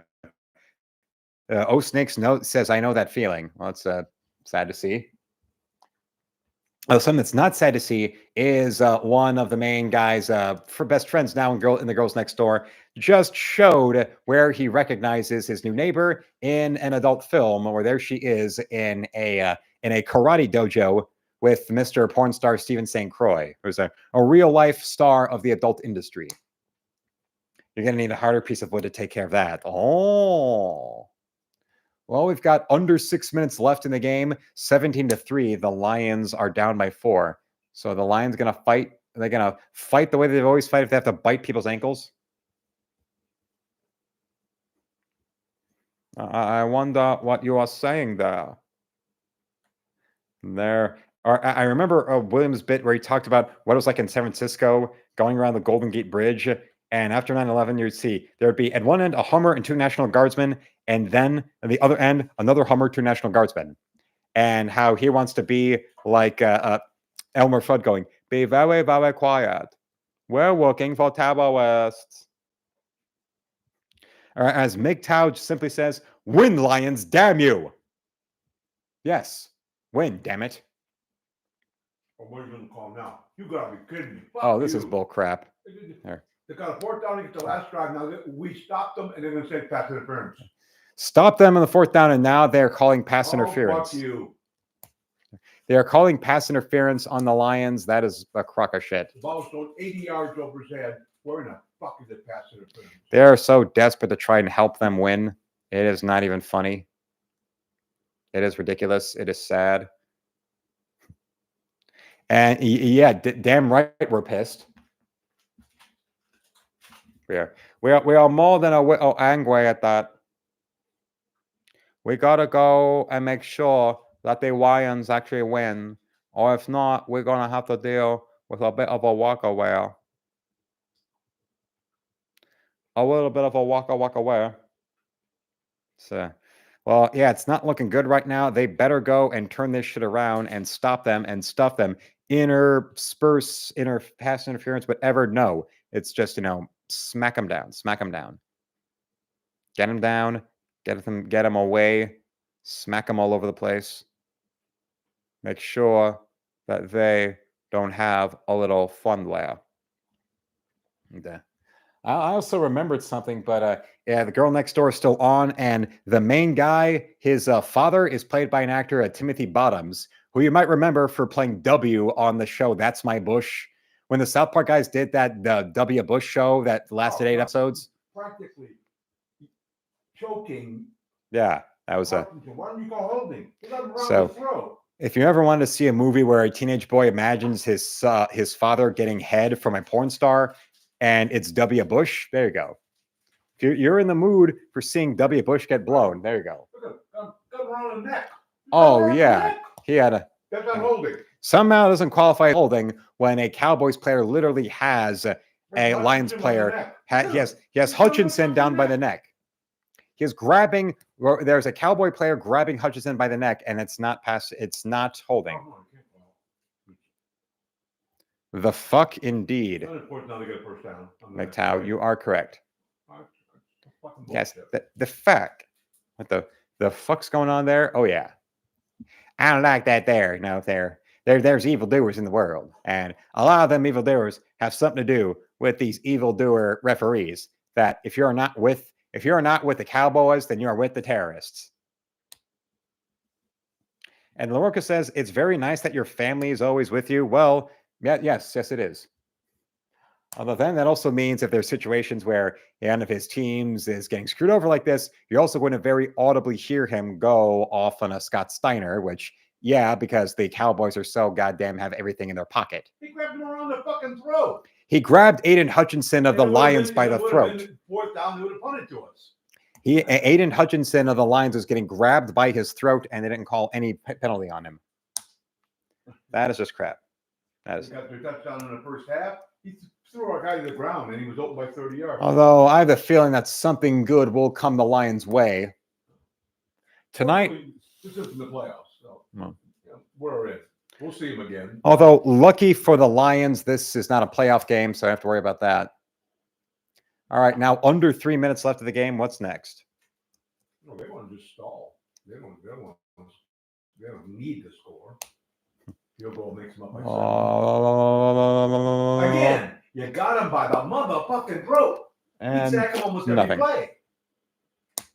Please show a replay. I'd love to. He's got him down, and he's down for the count, and he don't want to be down. Well. Yeah, you don't want to show a replay, do you? There's that'd be too revealing. Oh, Snake says it's nice to hear pops. Well, that's very nice. And you can't argue with refs unless you want to get thrown out, says MGTOW. Well, my father, having played all the 4 major sports, he did not care. He would argue all the time. Only person that doesn't argue is a bitch. I don't know if the mic picked it up, but in his beliefs, the only one who doesn't argue with the ref is a bitch. You can sit there and let the referee say whatever it is true. Is that not true? If that get him, Hutch! You got him that time. Aiden Hutchinson, his fucking ass. Aiden Hutchinson sacks the quarterback right Blue. there. Oh yeah, Hutch, you got him that time. Way to go, Blue. Dance a little bit. Dance, yeah. Dance, oh yeah. Hutchinson's dancing a little bit. I also remember, if I'm remembering correctly, I remember hearing my father talk about when he was the catcher for his baseball team, and he would be kicking dirt up at the Empire all the time. You know that bit, that episode of South Park where they played Little League, and Cartman is the catcher, and he's always yelling and kicking dirt and throwing things at the umpire? Well, that was my father as a catcher. A standard thing in high school. When the umpire would say something, I said, is there a no talking rule? He wouldn't say anything. And also, well, although the major difference between my father and Cartman is that my father was always in great shape like that playing baseball. He was never fat like Cartman. Although the umpire did respect his authority. He didn't say anything. I just said, is there no talking rule? Yeah. And he just shut up. Is there, excuse me, umpire, is there no talking rule? No. And then he'd stop. And then my father would go back to taunting the batsman. What do they teach you in Little League? Hey, hey, I just would say some gross shit. He would say some things that, well, you know, you've seen sometimes like that in baseball movies where the umpire will say, like, where the catcher will say things to screw with the batsman's head. I would. I'd tell my fucking mother she was bad. Baseball really is a game of strategy. And yeah, Razor's not wrong about that. Razorfist isn't wrong about baseball being a much more of a game of strategy, much more of a thinking man's game. And that means, yes, things like it's not just a pitcher's timing. No flag, huh, Rep? It's also things like our boy, the catcher, and what he can do to screw with the batter. How about that, Rep? He interferes with him catching the punt. Now we got to go 89 yards to win. And yes, he really would talk about you, Sanderson. Yeah, your mom's pussy was dry. No, I'm just telling him. I see your that girl. I see your girlfriend to the crowd. She could be busy tonight. The fucking guy would go crazy. He's swinging on a curveball 13 feet in front of her. Your girlfriend's going to be busy with me tonight. And then 13 feet ahead of time, there's the guy swinging at the curveball. Almost falling to the ground trying to hit it. He would mess with the batsman's mind so much that he would actually fall down trying to swing heavily at that curveball coming up there. He was trying to crush the ball like it was my father's head, knowing he wouldn't be able to do anything. My pitcher would be literally laughing out loud. The pitcher would be funny. Daily dysfunction. I didn't miss the milk truck. I don't miss the milk truck. What was that? Turn the ball over. He turned the ball over to an interception. I walked out of the room. Did he just throw a fucking interception? Yes. Oh crap. That's the game. Oh shit. I don't know what you did by walking. Open cloth. Oh shit. That girl. It's that girl. Okay, there's the ball. Our guy's got it. He's got it. Is that no? They're looking over it, or as Nick is saying right now, with MGTOW simply yelling out, "Damn it!" Well, and remember, didn't play for the ball, right? For tonight, I have this hat and this hoodie, and I also have. I'm wearing 2 hoodies right now. I've got 2 hoodies and the hat right here. And remember how today's video I opened with talking about how being a Lions fan was such an endurance trial and a test of loyalty, and now it's an investment personally that's been paying off? unlike with Doctor Who, where for years and years and years, it was always something where it was like a strange thing to be into Doctor Who. But then the generation that did like and did love it all wound up bringing the show back using the influence of working in TV, and they wind up going apart.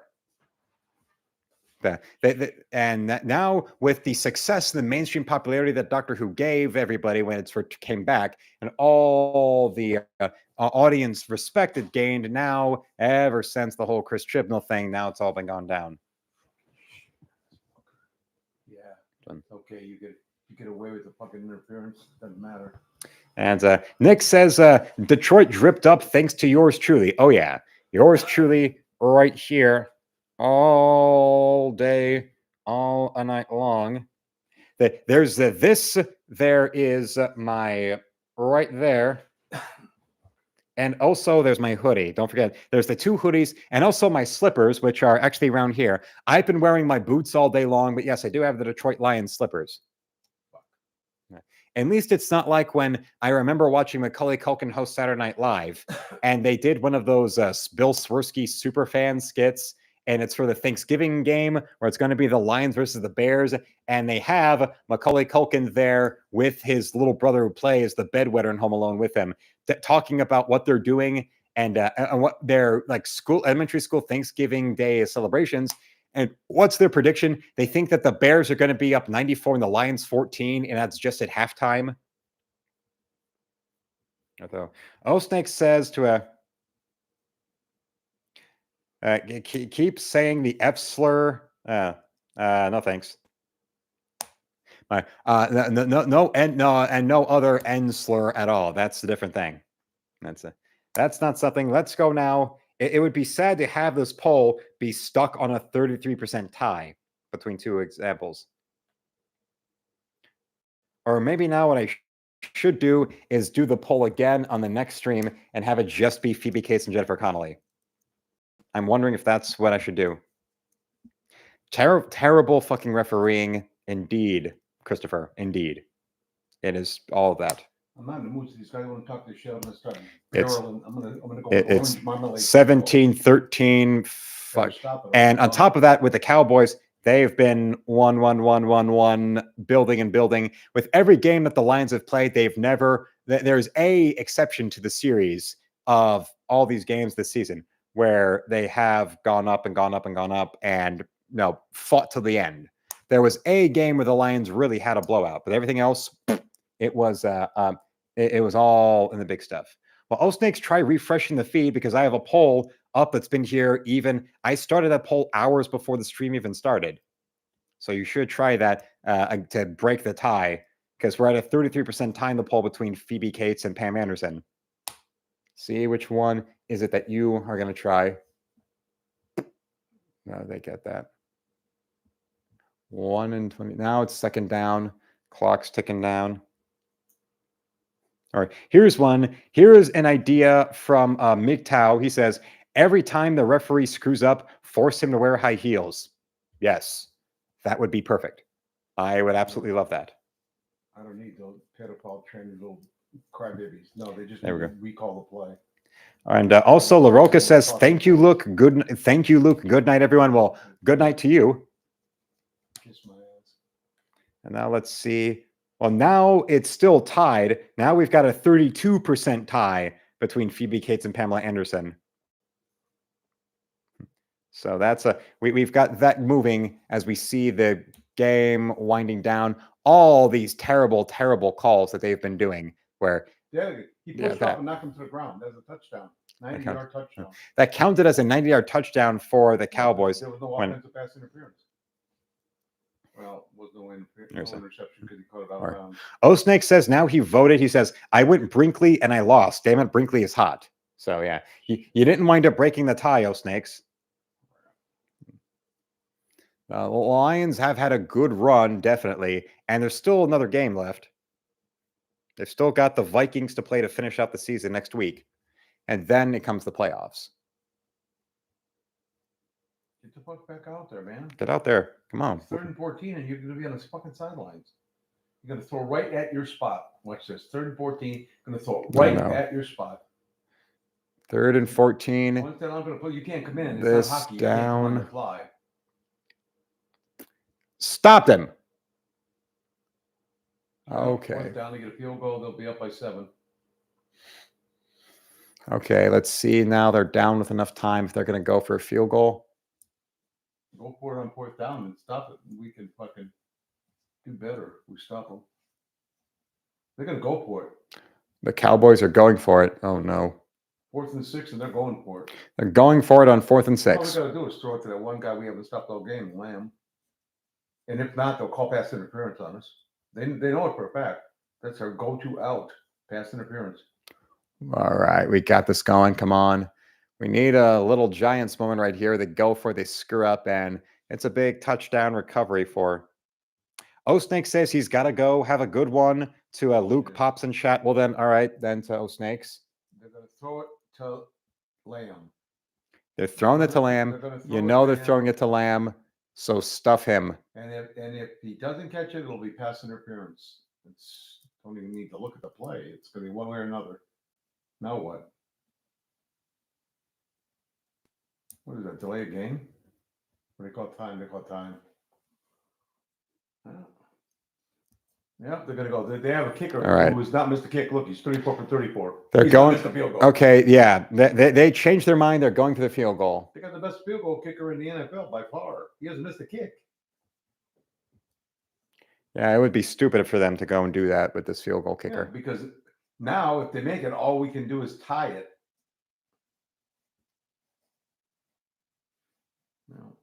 Our defense has played well. We've made some offensive mistakes, but our defense has played real well. They average like 40 points at home, the Cowboys.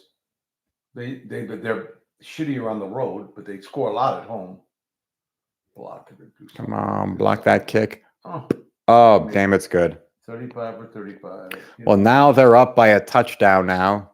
20-13, a minute 41 left. This is what separates the men from the boys. This is what separates the Lions from the Cubs.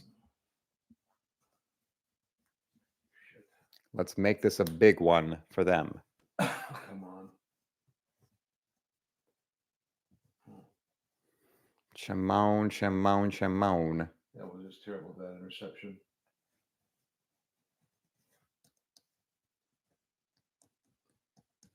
Come on, with a force, don't stop. Come on, don't stop to get enough. Come on. Why don't you show this touchdown for a bomb? Don't stop to get enough. Dak Prescott's mistakes. Come on. Ow! Burning now. Till you don't know how. Come on. With the force, don't stop. Come on. Oh, 14-25, Jared Goff. That's how well he's played today with receptions. Now they're going to kick this going with cred. Yeah. They got cred. This is it right now. And throwing only one time to Mr. Universe. Come on, going down the field. Marching down the field. Lions, they will not ever quit. Because the Lions fight on and fight on. Won 15 straight home games. They're showing here the Cowboys have won 15 straight home games as if that's going to intimidate Detroit. No, but it's like they're not easy to beat. They're easy. They're much easier to beat if they're on the road. They got the ball up. The ball's on its way. Whoop. And first down. They're going to pull them back. They don't. Come on, ref. You got a whistle to blow it as the clock's ticking and they're stalling, holding the ball.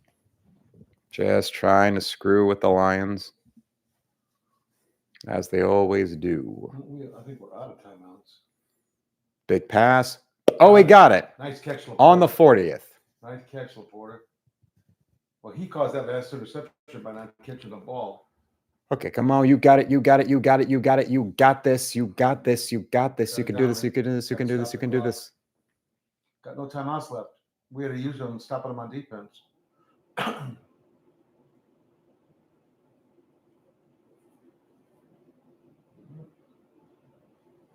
Got down halfway down the field really quick in 2 plays. Come on. Boom. Damn, that's a good one from there. Now that's an angle. Come on, Shimon, Shimon, Shimon. Get up, but the false. Don't stop, Shimon. Don't stop till you get enough. Oh, whoop. Oh, he got it. First down. Now we're on the lineup. 25th. We're on the 25th. 50 seconds. Let's go, let's go, let's go. They're dragging ass. They're intentionally dragging. Dragging ass. Stall 5-10 seconds off the clock. You're so sure you're going to beat our ass. What are you stalling for? Yeah, it's almost like the Cowboys are scared. Well, they got the referees. The referees are giving every fucking call. Oh, they do have the referees in their pockets. That's. He literally threw our guy to the ground, and they didn't say it was pass interference. And he got a 92-yard touchdown run. Come on, get it. Come on, get it. You can get it. Come on, get even, get even, get even, get even, get even, get even, get even, get even, get even, get even. And whew. Oh, no flag. Of course, they won't call flag. Jumped out. Yeah, call flag. That was pass interference. They ain't calling it. They'll never call it.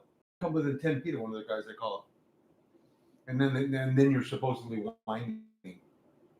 No, it's called that is a terrible. He's got him around the back of the jersey and holding his shoulder. Oh, that he was grabbing his damn jersey. He's wrapped all around. He was grabbing his damn jersey. Front and back.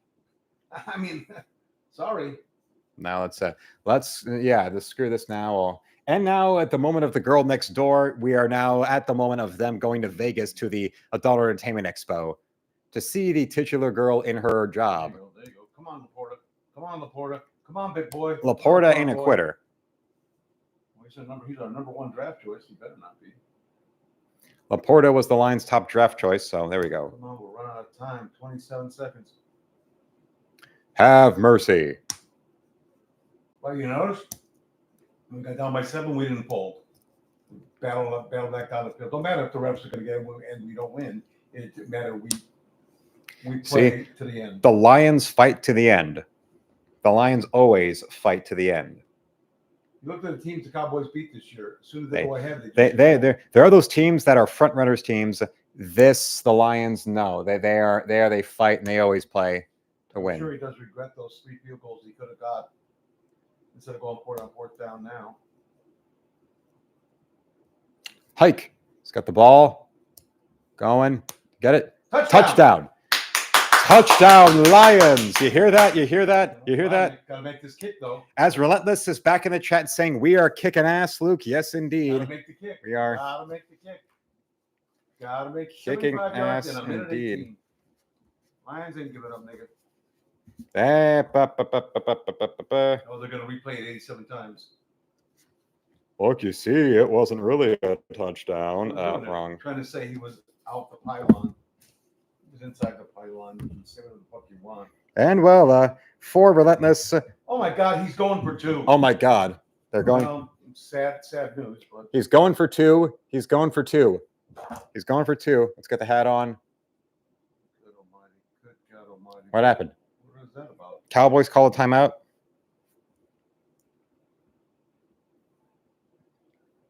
What happened? Timeout, Cowboys. Oh, Lord. He's like a guy playing blackjack and has 18, and he tells me, hit me. Yeah, that's it. Hit me, hit me, hit me. That's what he's doing. Hit me. We are taking the cow pussies down, says Relentless. That is correct. Remember, there's the link to my art store. No, once again, you can drop in super chats or become channel members right here, or you can follow the link to my art store and drop in a donation or buy my artwork. Like, this little piece right here is a $30 donation for anyone. But we know Relentless is eyeing this. So a $30 dono will get you this one there, lady. Let's see. What have we got? Come on, come on, come on, come on. If you try to run up the middle, you're going to get crucified. And he's coming. And... oh, he got it! He got it! He got it! Fucking hey! You hear that? It It ain't over till it's over, nigga. Oh, yeah. Whoa. 20 seconds now. Can't get a field goal. Wow about that. That's it. Gotta give him, man. He's got big cojones, man. He's going to Lions fans. There's a sad Cowboys fan and a Cowboy sombrero. He got big cojones. You got to give him credit for that. Oh, look at this. What are they doing now? There's a flag. Oh, no. What the hell is this crap? Oh, come on. Are you going to make sure they win? Is that what you're going to do, Rep?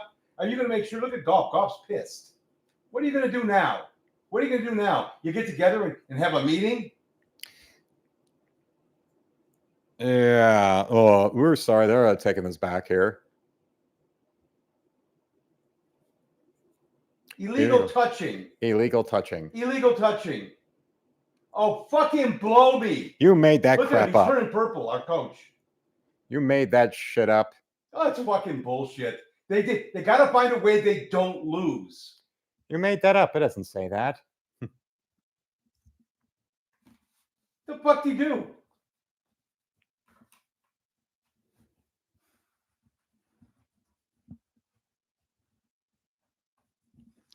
I got to hear this. I can't do this. I can't do this without him sound.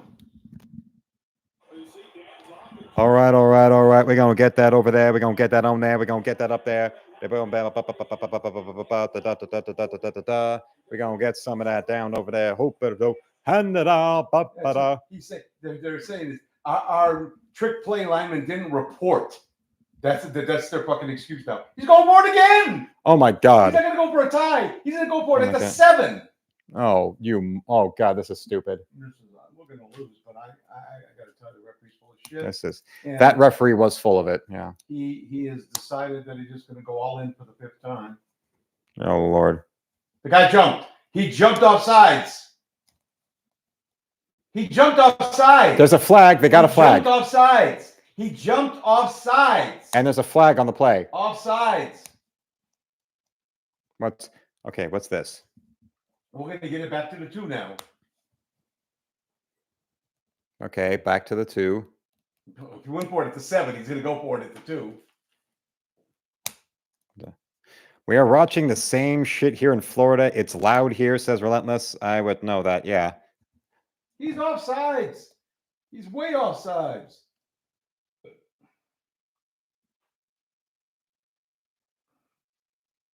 Why didn't it go up a full 5 yards? Oh, half the distance to the goal line. Oh, half the distance to the goal, the goal.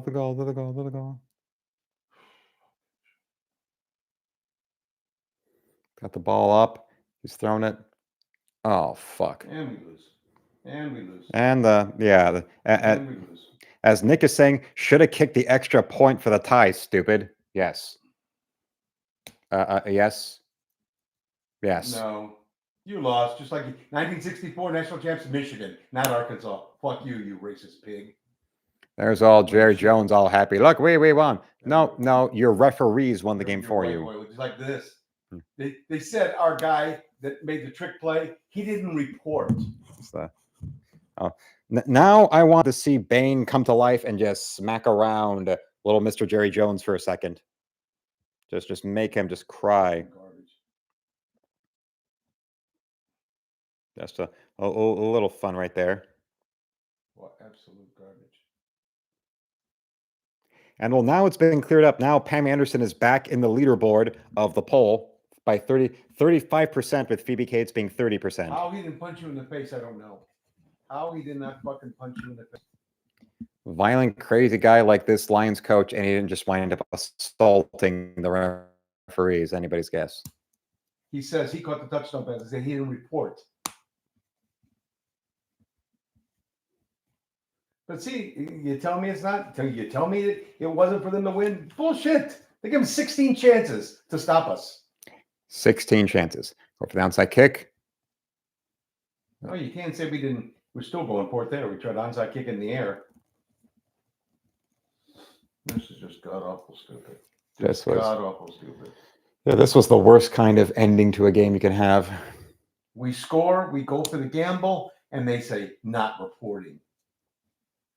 Not reporting. Fucking blow me. That was crap. Got the Hairless Nut tattoo on the back of his Decker, they're showing him on the sidelines for That's Decker on the sidelines for the Lions, and on one tricep, he's got a big Ohio State Buckeye tattoo. He's one of those guys who's got all his arms are tatted. And he's sitting right next to a Michigan player, Ragnow. Decker and Ragnow. Now they're both in the NFL. That's just how the world is, I guess. You gotta be fucking kidding me. You're gonna make him kick it again for what? It's fake turf. Bounce it and see if we can just get a lucky fucking freak bounce. It's up. No. Yeah, you're getting your wish. You're getting your wish, refs. You got what you want. I'm sure your check will be in the mail. Lord. Sure, your check will be in the mail. No. As Nick is saying, sorry, absolutely bullshit. Yes, it was absolutely bullshit. This was all the doing of. Look, they're showing this. He comes in. Look at him. Look at him. They're now replaying. He's going right to the referee and report. The referee's running away from him. They're showing. He's reporting. Yes, the referee's running away from him. The referee is actively running away from the player who is trying to report. But we don't win because it's the Cowboys. But that player who ran up to report to the referee was running away from him. They just showed him reporting to the ref as the ref is running away. ABC just showed this overhead camera shot. There is that player for the Lions running up into the field to report, and he's running, and the referee is running away from the man. And then he catches the 2-pointer, and we win, but we don't win. Yes. Yeah. You imagine if this was the other way around. Oh yeah, that would be this would be a national scandal as instigated by Jerry Jones's ego. But again, our coach had the balls to go for it, to win no matter what. This is a coach like that who will risk it and could risk it and could risk it. Gotta fucking be kidding me, though. This was a. You gotta be kidding me. This was. Well, let's get the fuck out. You can't believe what happened. Jared Goff, he's walking away. He's got all these Cowboy people looking at him. No wonder he's so pissed. He's understandably pissed. ABC just outed the refs. They showed him running to the ref and reporting in. When a lineman comes in to be an eligible receiver, he has to report. Yeah, ABC, it ain't a good sign that you've got an overhead shot where there's the Lions player you end up penalizing, running to the referee to report, and there your ref is running away from him in fear. When you're a lineman, you got to come in and say, I'm an eligible receiver. And he did. And how in the hell that the NFL offices can let this happen is beyond. Oh, fuck you. You lost. You fucking lost, period. It was, I'm not a whiny fan. You fucking you blatant as can be. That was blatant referee favoritism. That is blatant, goddamn disgusting lies. See, if they didn't have film of it, he said, she said, they got fucking film of it. And also, yeah, we've got all the video evidence showing this shit. And many people in the crowd with camera phones. It's like, so, you can see him Ragnow running right to the ref. In this day and age, you've got pretty much you've got a camera angle from literally everybody who's in attendance. I'm sorry, I got to tell you something. That's about the worst call I've ever seen in football at any level. I don't care if it's my team. It was a horrifically bad call. That is that's what a bunch of a crock of shit is what I call it. Yeah.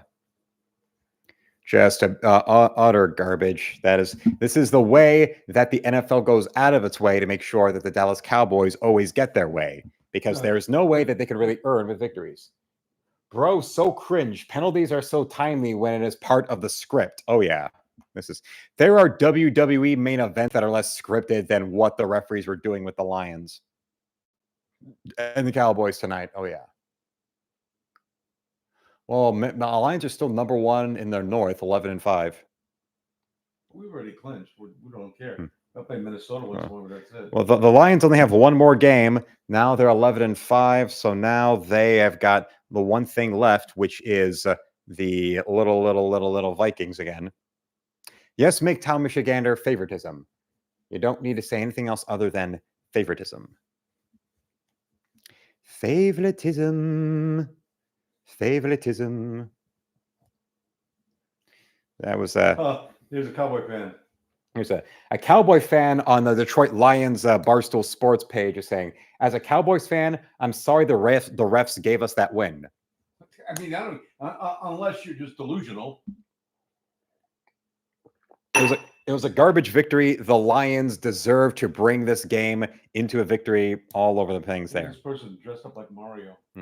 Here's somebody who's got like a Super Mario hat in their avatar saying, you don't kick a field goal to tie, you go for it. Kicking a field goal is same old Lions. As in, we are the team to be. We are the team that is now the team to beat. Look at more first downs, more yards, everything. Right. Fucking bullshit. MGTOW says, give that referee a thong. Yeah, for those terrible calls. Here's another one. Y'all really think the NFL was going to let them lose on Jimmy Johnson night? Yeah, there's that.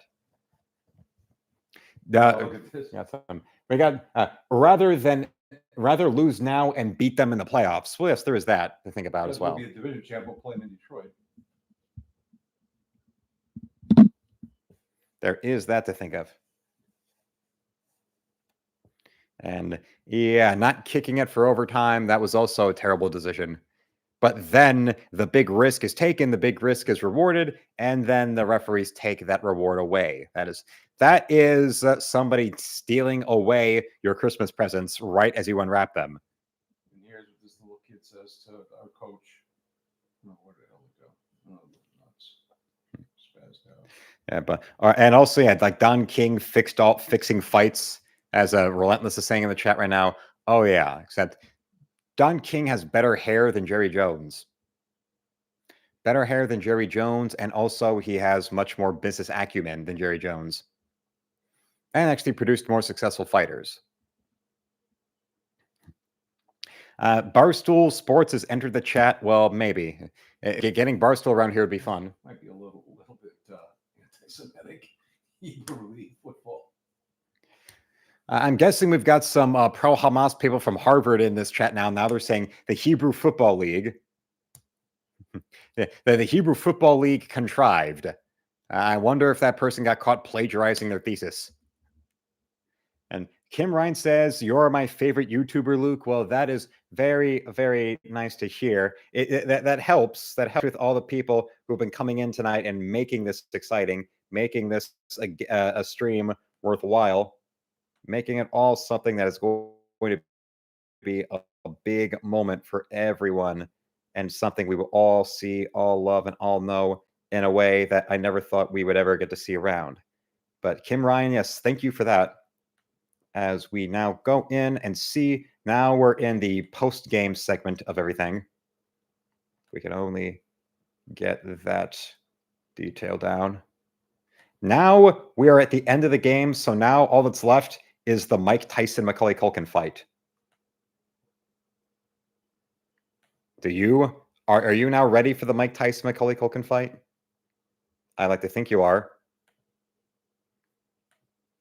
Here's a Colts fan. Here's mine. We've got a Colts fan here in Barstool saying, not a Lions fan, but they really got robbed. Yeah.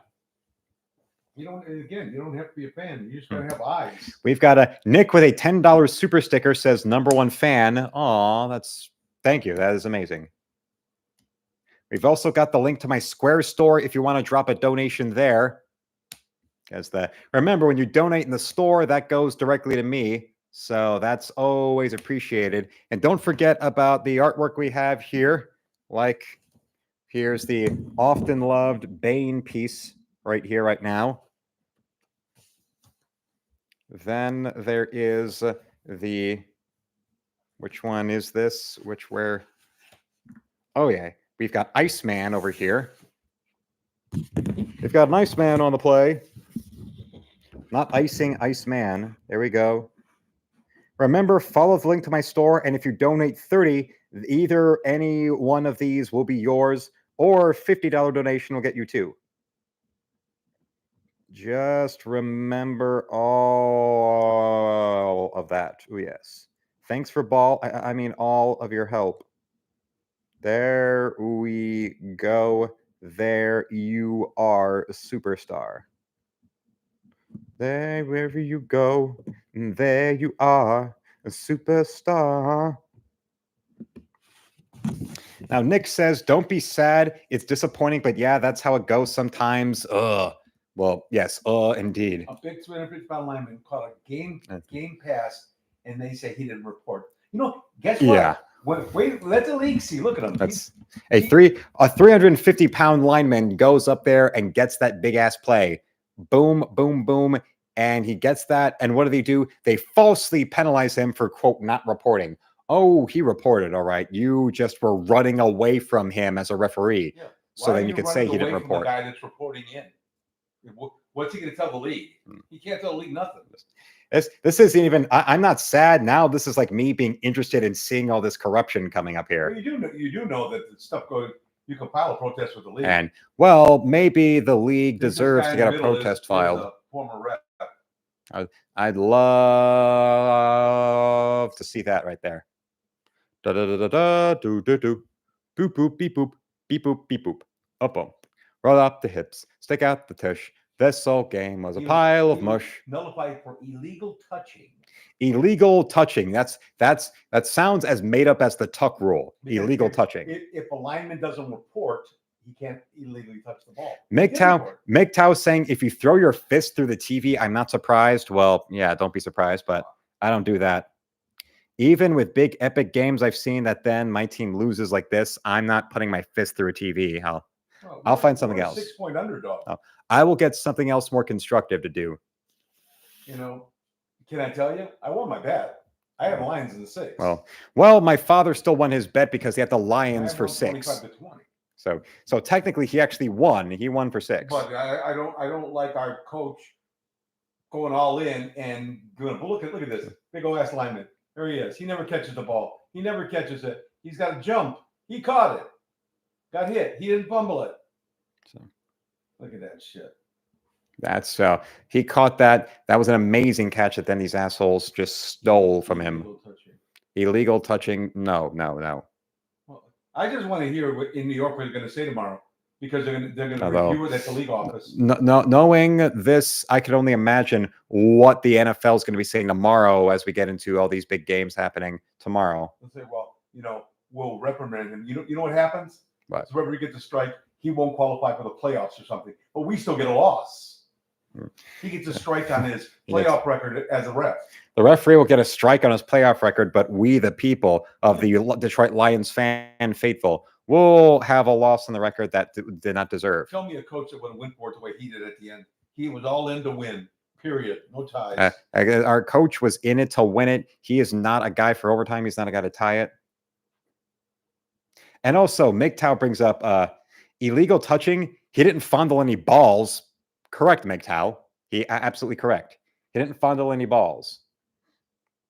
Now it's Donnie saying I wouldn't do that either, Luke. Well, yes, it's nice to know. Don't wreck your own shit. It's like what my father said about the Rodney King riots. You're wrecking your own neighborhoods. It's stupid. You're not going. But then they changed it. The next riot, they went in the good neighborhood. All right, so I'm trying to think of what else. And then there are all those Korean owners like convenience store owners who were having people with rifles on top, the rooftop Koreans, to protect their. Beverly Hills paying people to sit on top of the roof. Yes, all that afraid of us sitting on top of the roof and all of that. And I'm trying to think of what. I don't hear what the fuck these guys are saying because it's driving me nuts. But it is a pure, phenomenal piece of crap, a crock of shit that happened. People in the world now, the 49ers. Well, San Francisco. We would have been a half game ahead. We would have been 12-4. They're now doing very, very, very, very, very, very well. Yeah, I'm sitting there with a little smirk on his face. He knew it. This little smirky asshole. He said, we'll give you another sleep number bed. This guy is a spokesman for the sleep number bed. Yeah, so what? Hey, I'm gonna do the bug. I'm gonna do. Yeah, we won. We of course they cheated on our behalf, but it don't matter because we just play like that. We play to win because we play with the ball. I'll run with the ball. I like to run with the ball. I picked up the ball. I threw ball at people who pick up ball and then they run. Adam Sandler in The Waterboy, when he's trying to explain his position, is more mentally coherent than this guy right here. This guy's a real Lions fan. There's one. Someone says here, I stand with Dan Campbell. Even if we tied it, it was clear what the agenda was. says someone else on Bleacher Report.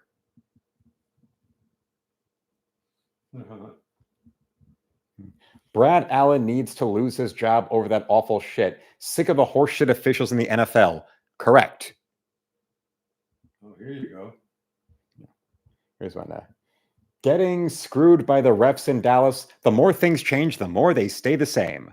That's rad. That's rad. That's what my mama said. My mama said, time is a flat circle, according to Matthew McConaughey. That's my mama said. My mama said. Ask mama said. Mama said. Here's somebody making fun of him, his coaching style. He is coaching like he is playing Madden. Yes, Madden, NFL 2003. EA Sports. It's in the game. Bah, rah, durr, durr, durr, He's the same referee. Remember 2 weeks ago when the fantastic play at the end where they did the lateral pass and the Chiefs won? Yes. He said he was offside. That's the same. Oh. The Chiefs and he cost us. So this referee, he's the same referee who called back a penalty on a big lateral that was going to win the game for the Kansas City Chiefs. I'm not joking. And that's who Brad Allen is. Brad Allen, that's that gap bastard's name.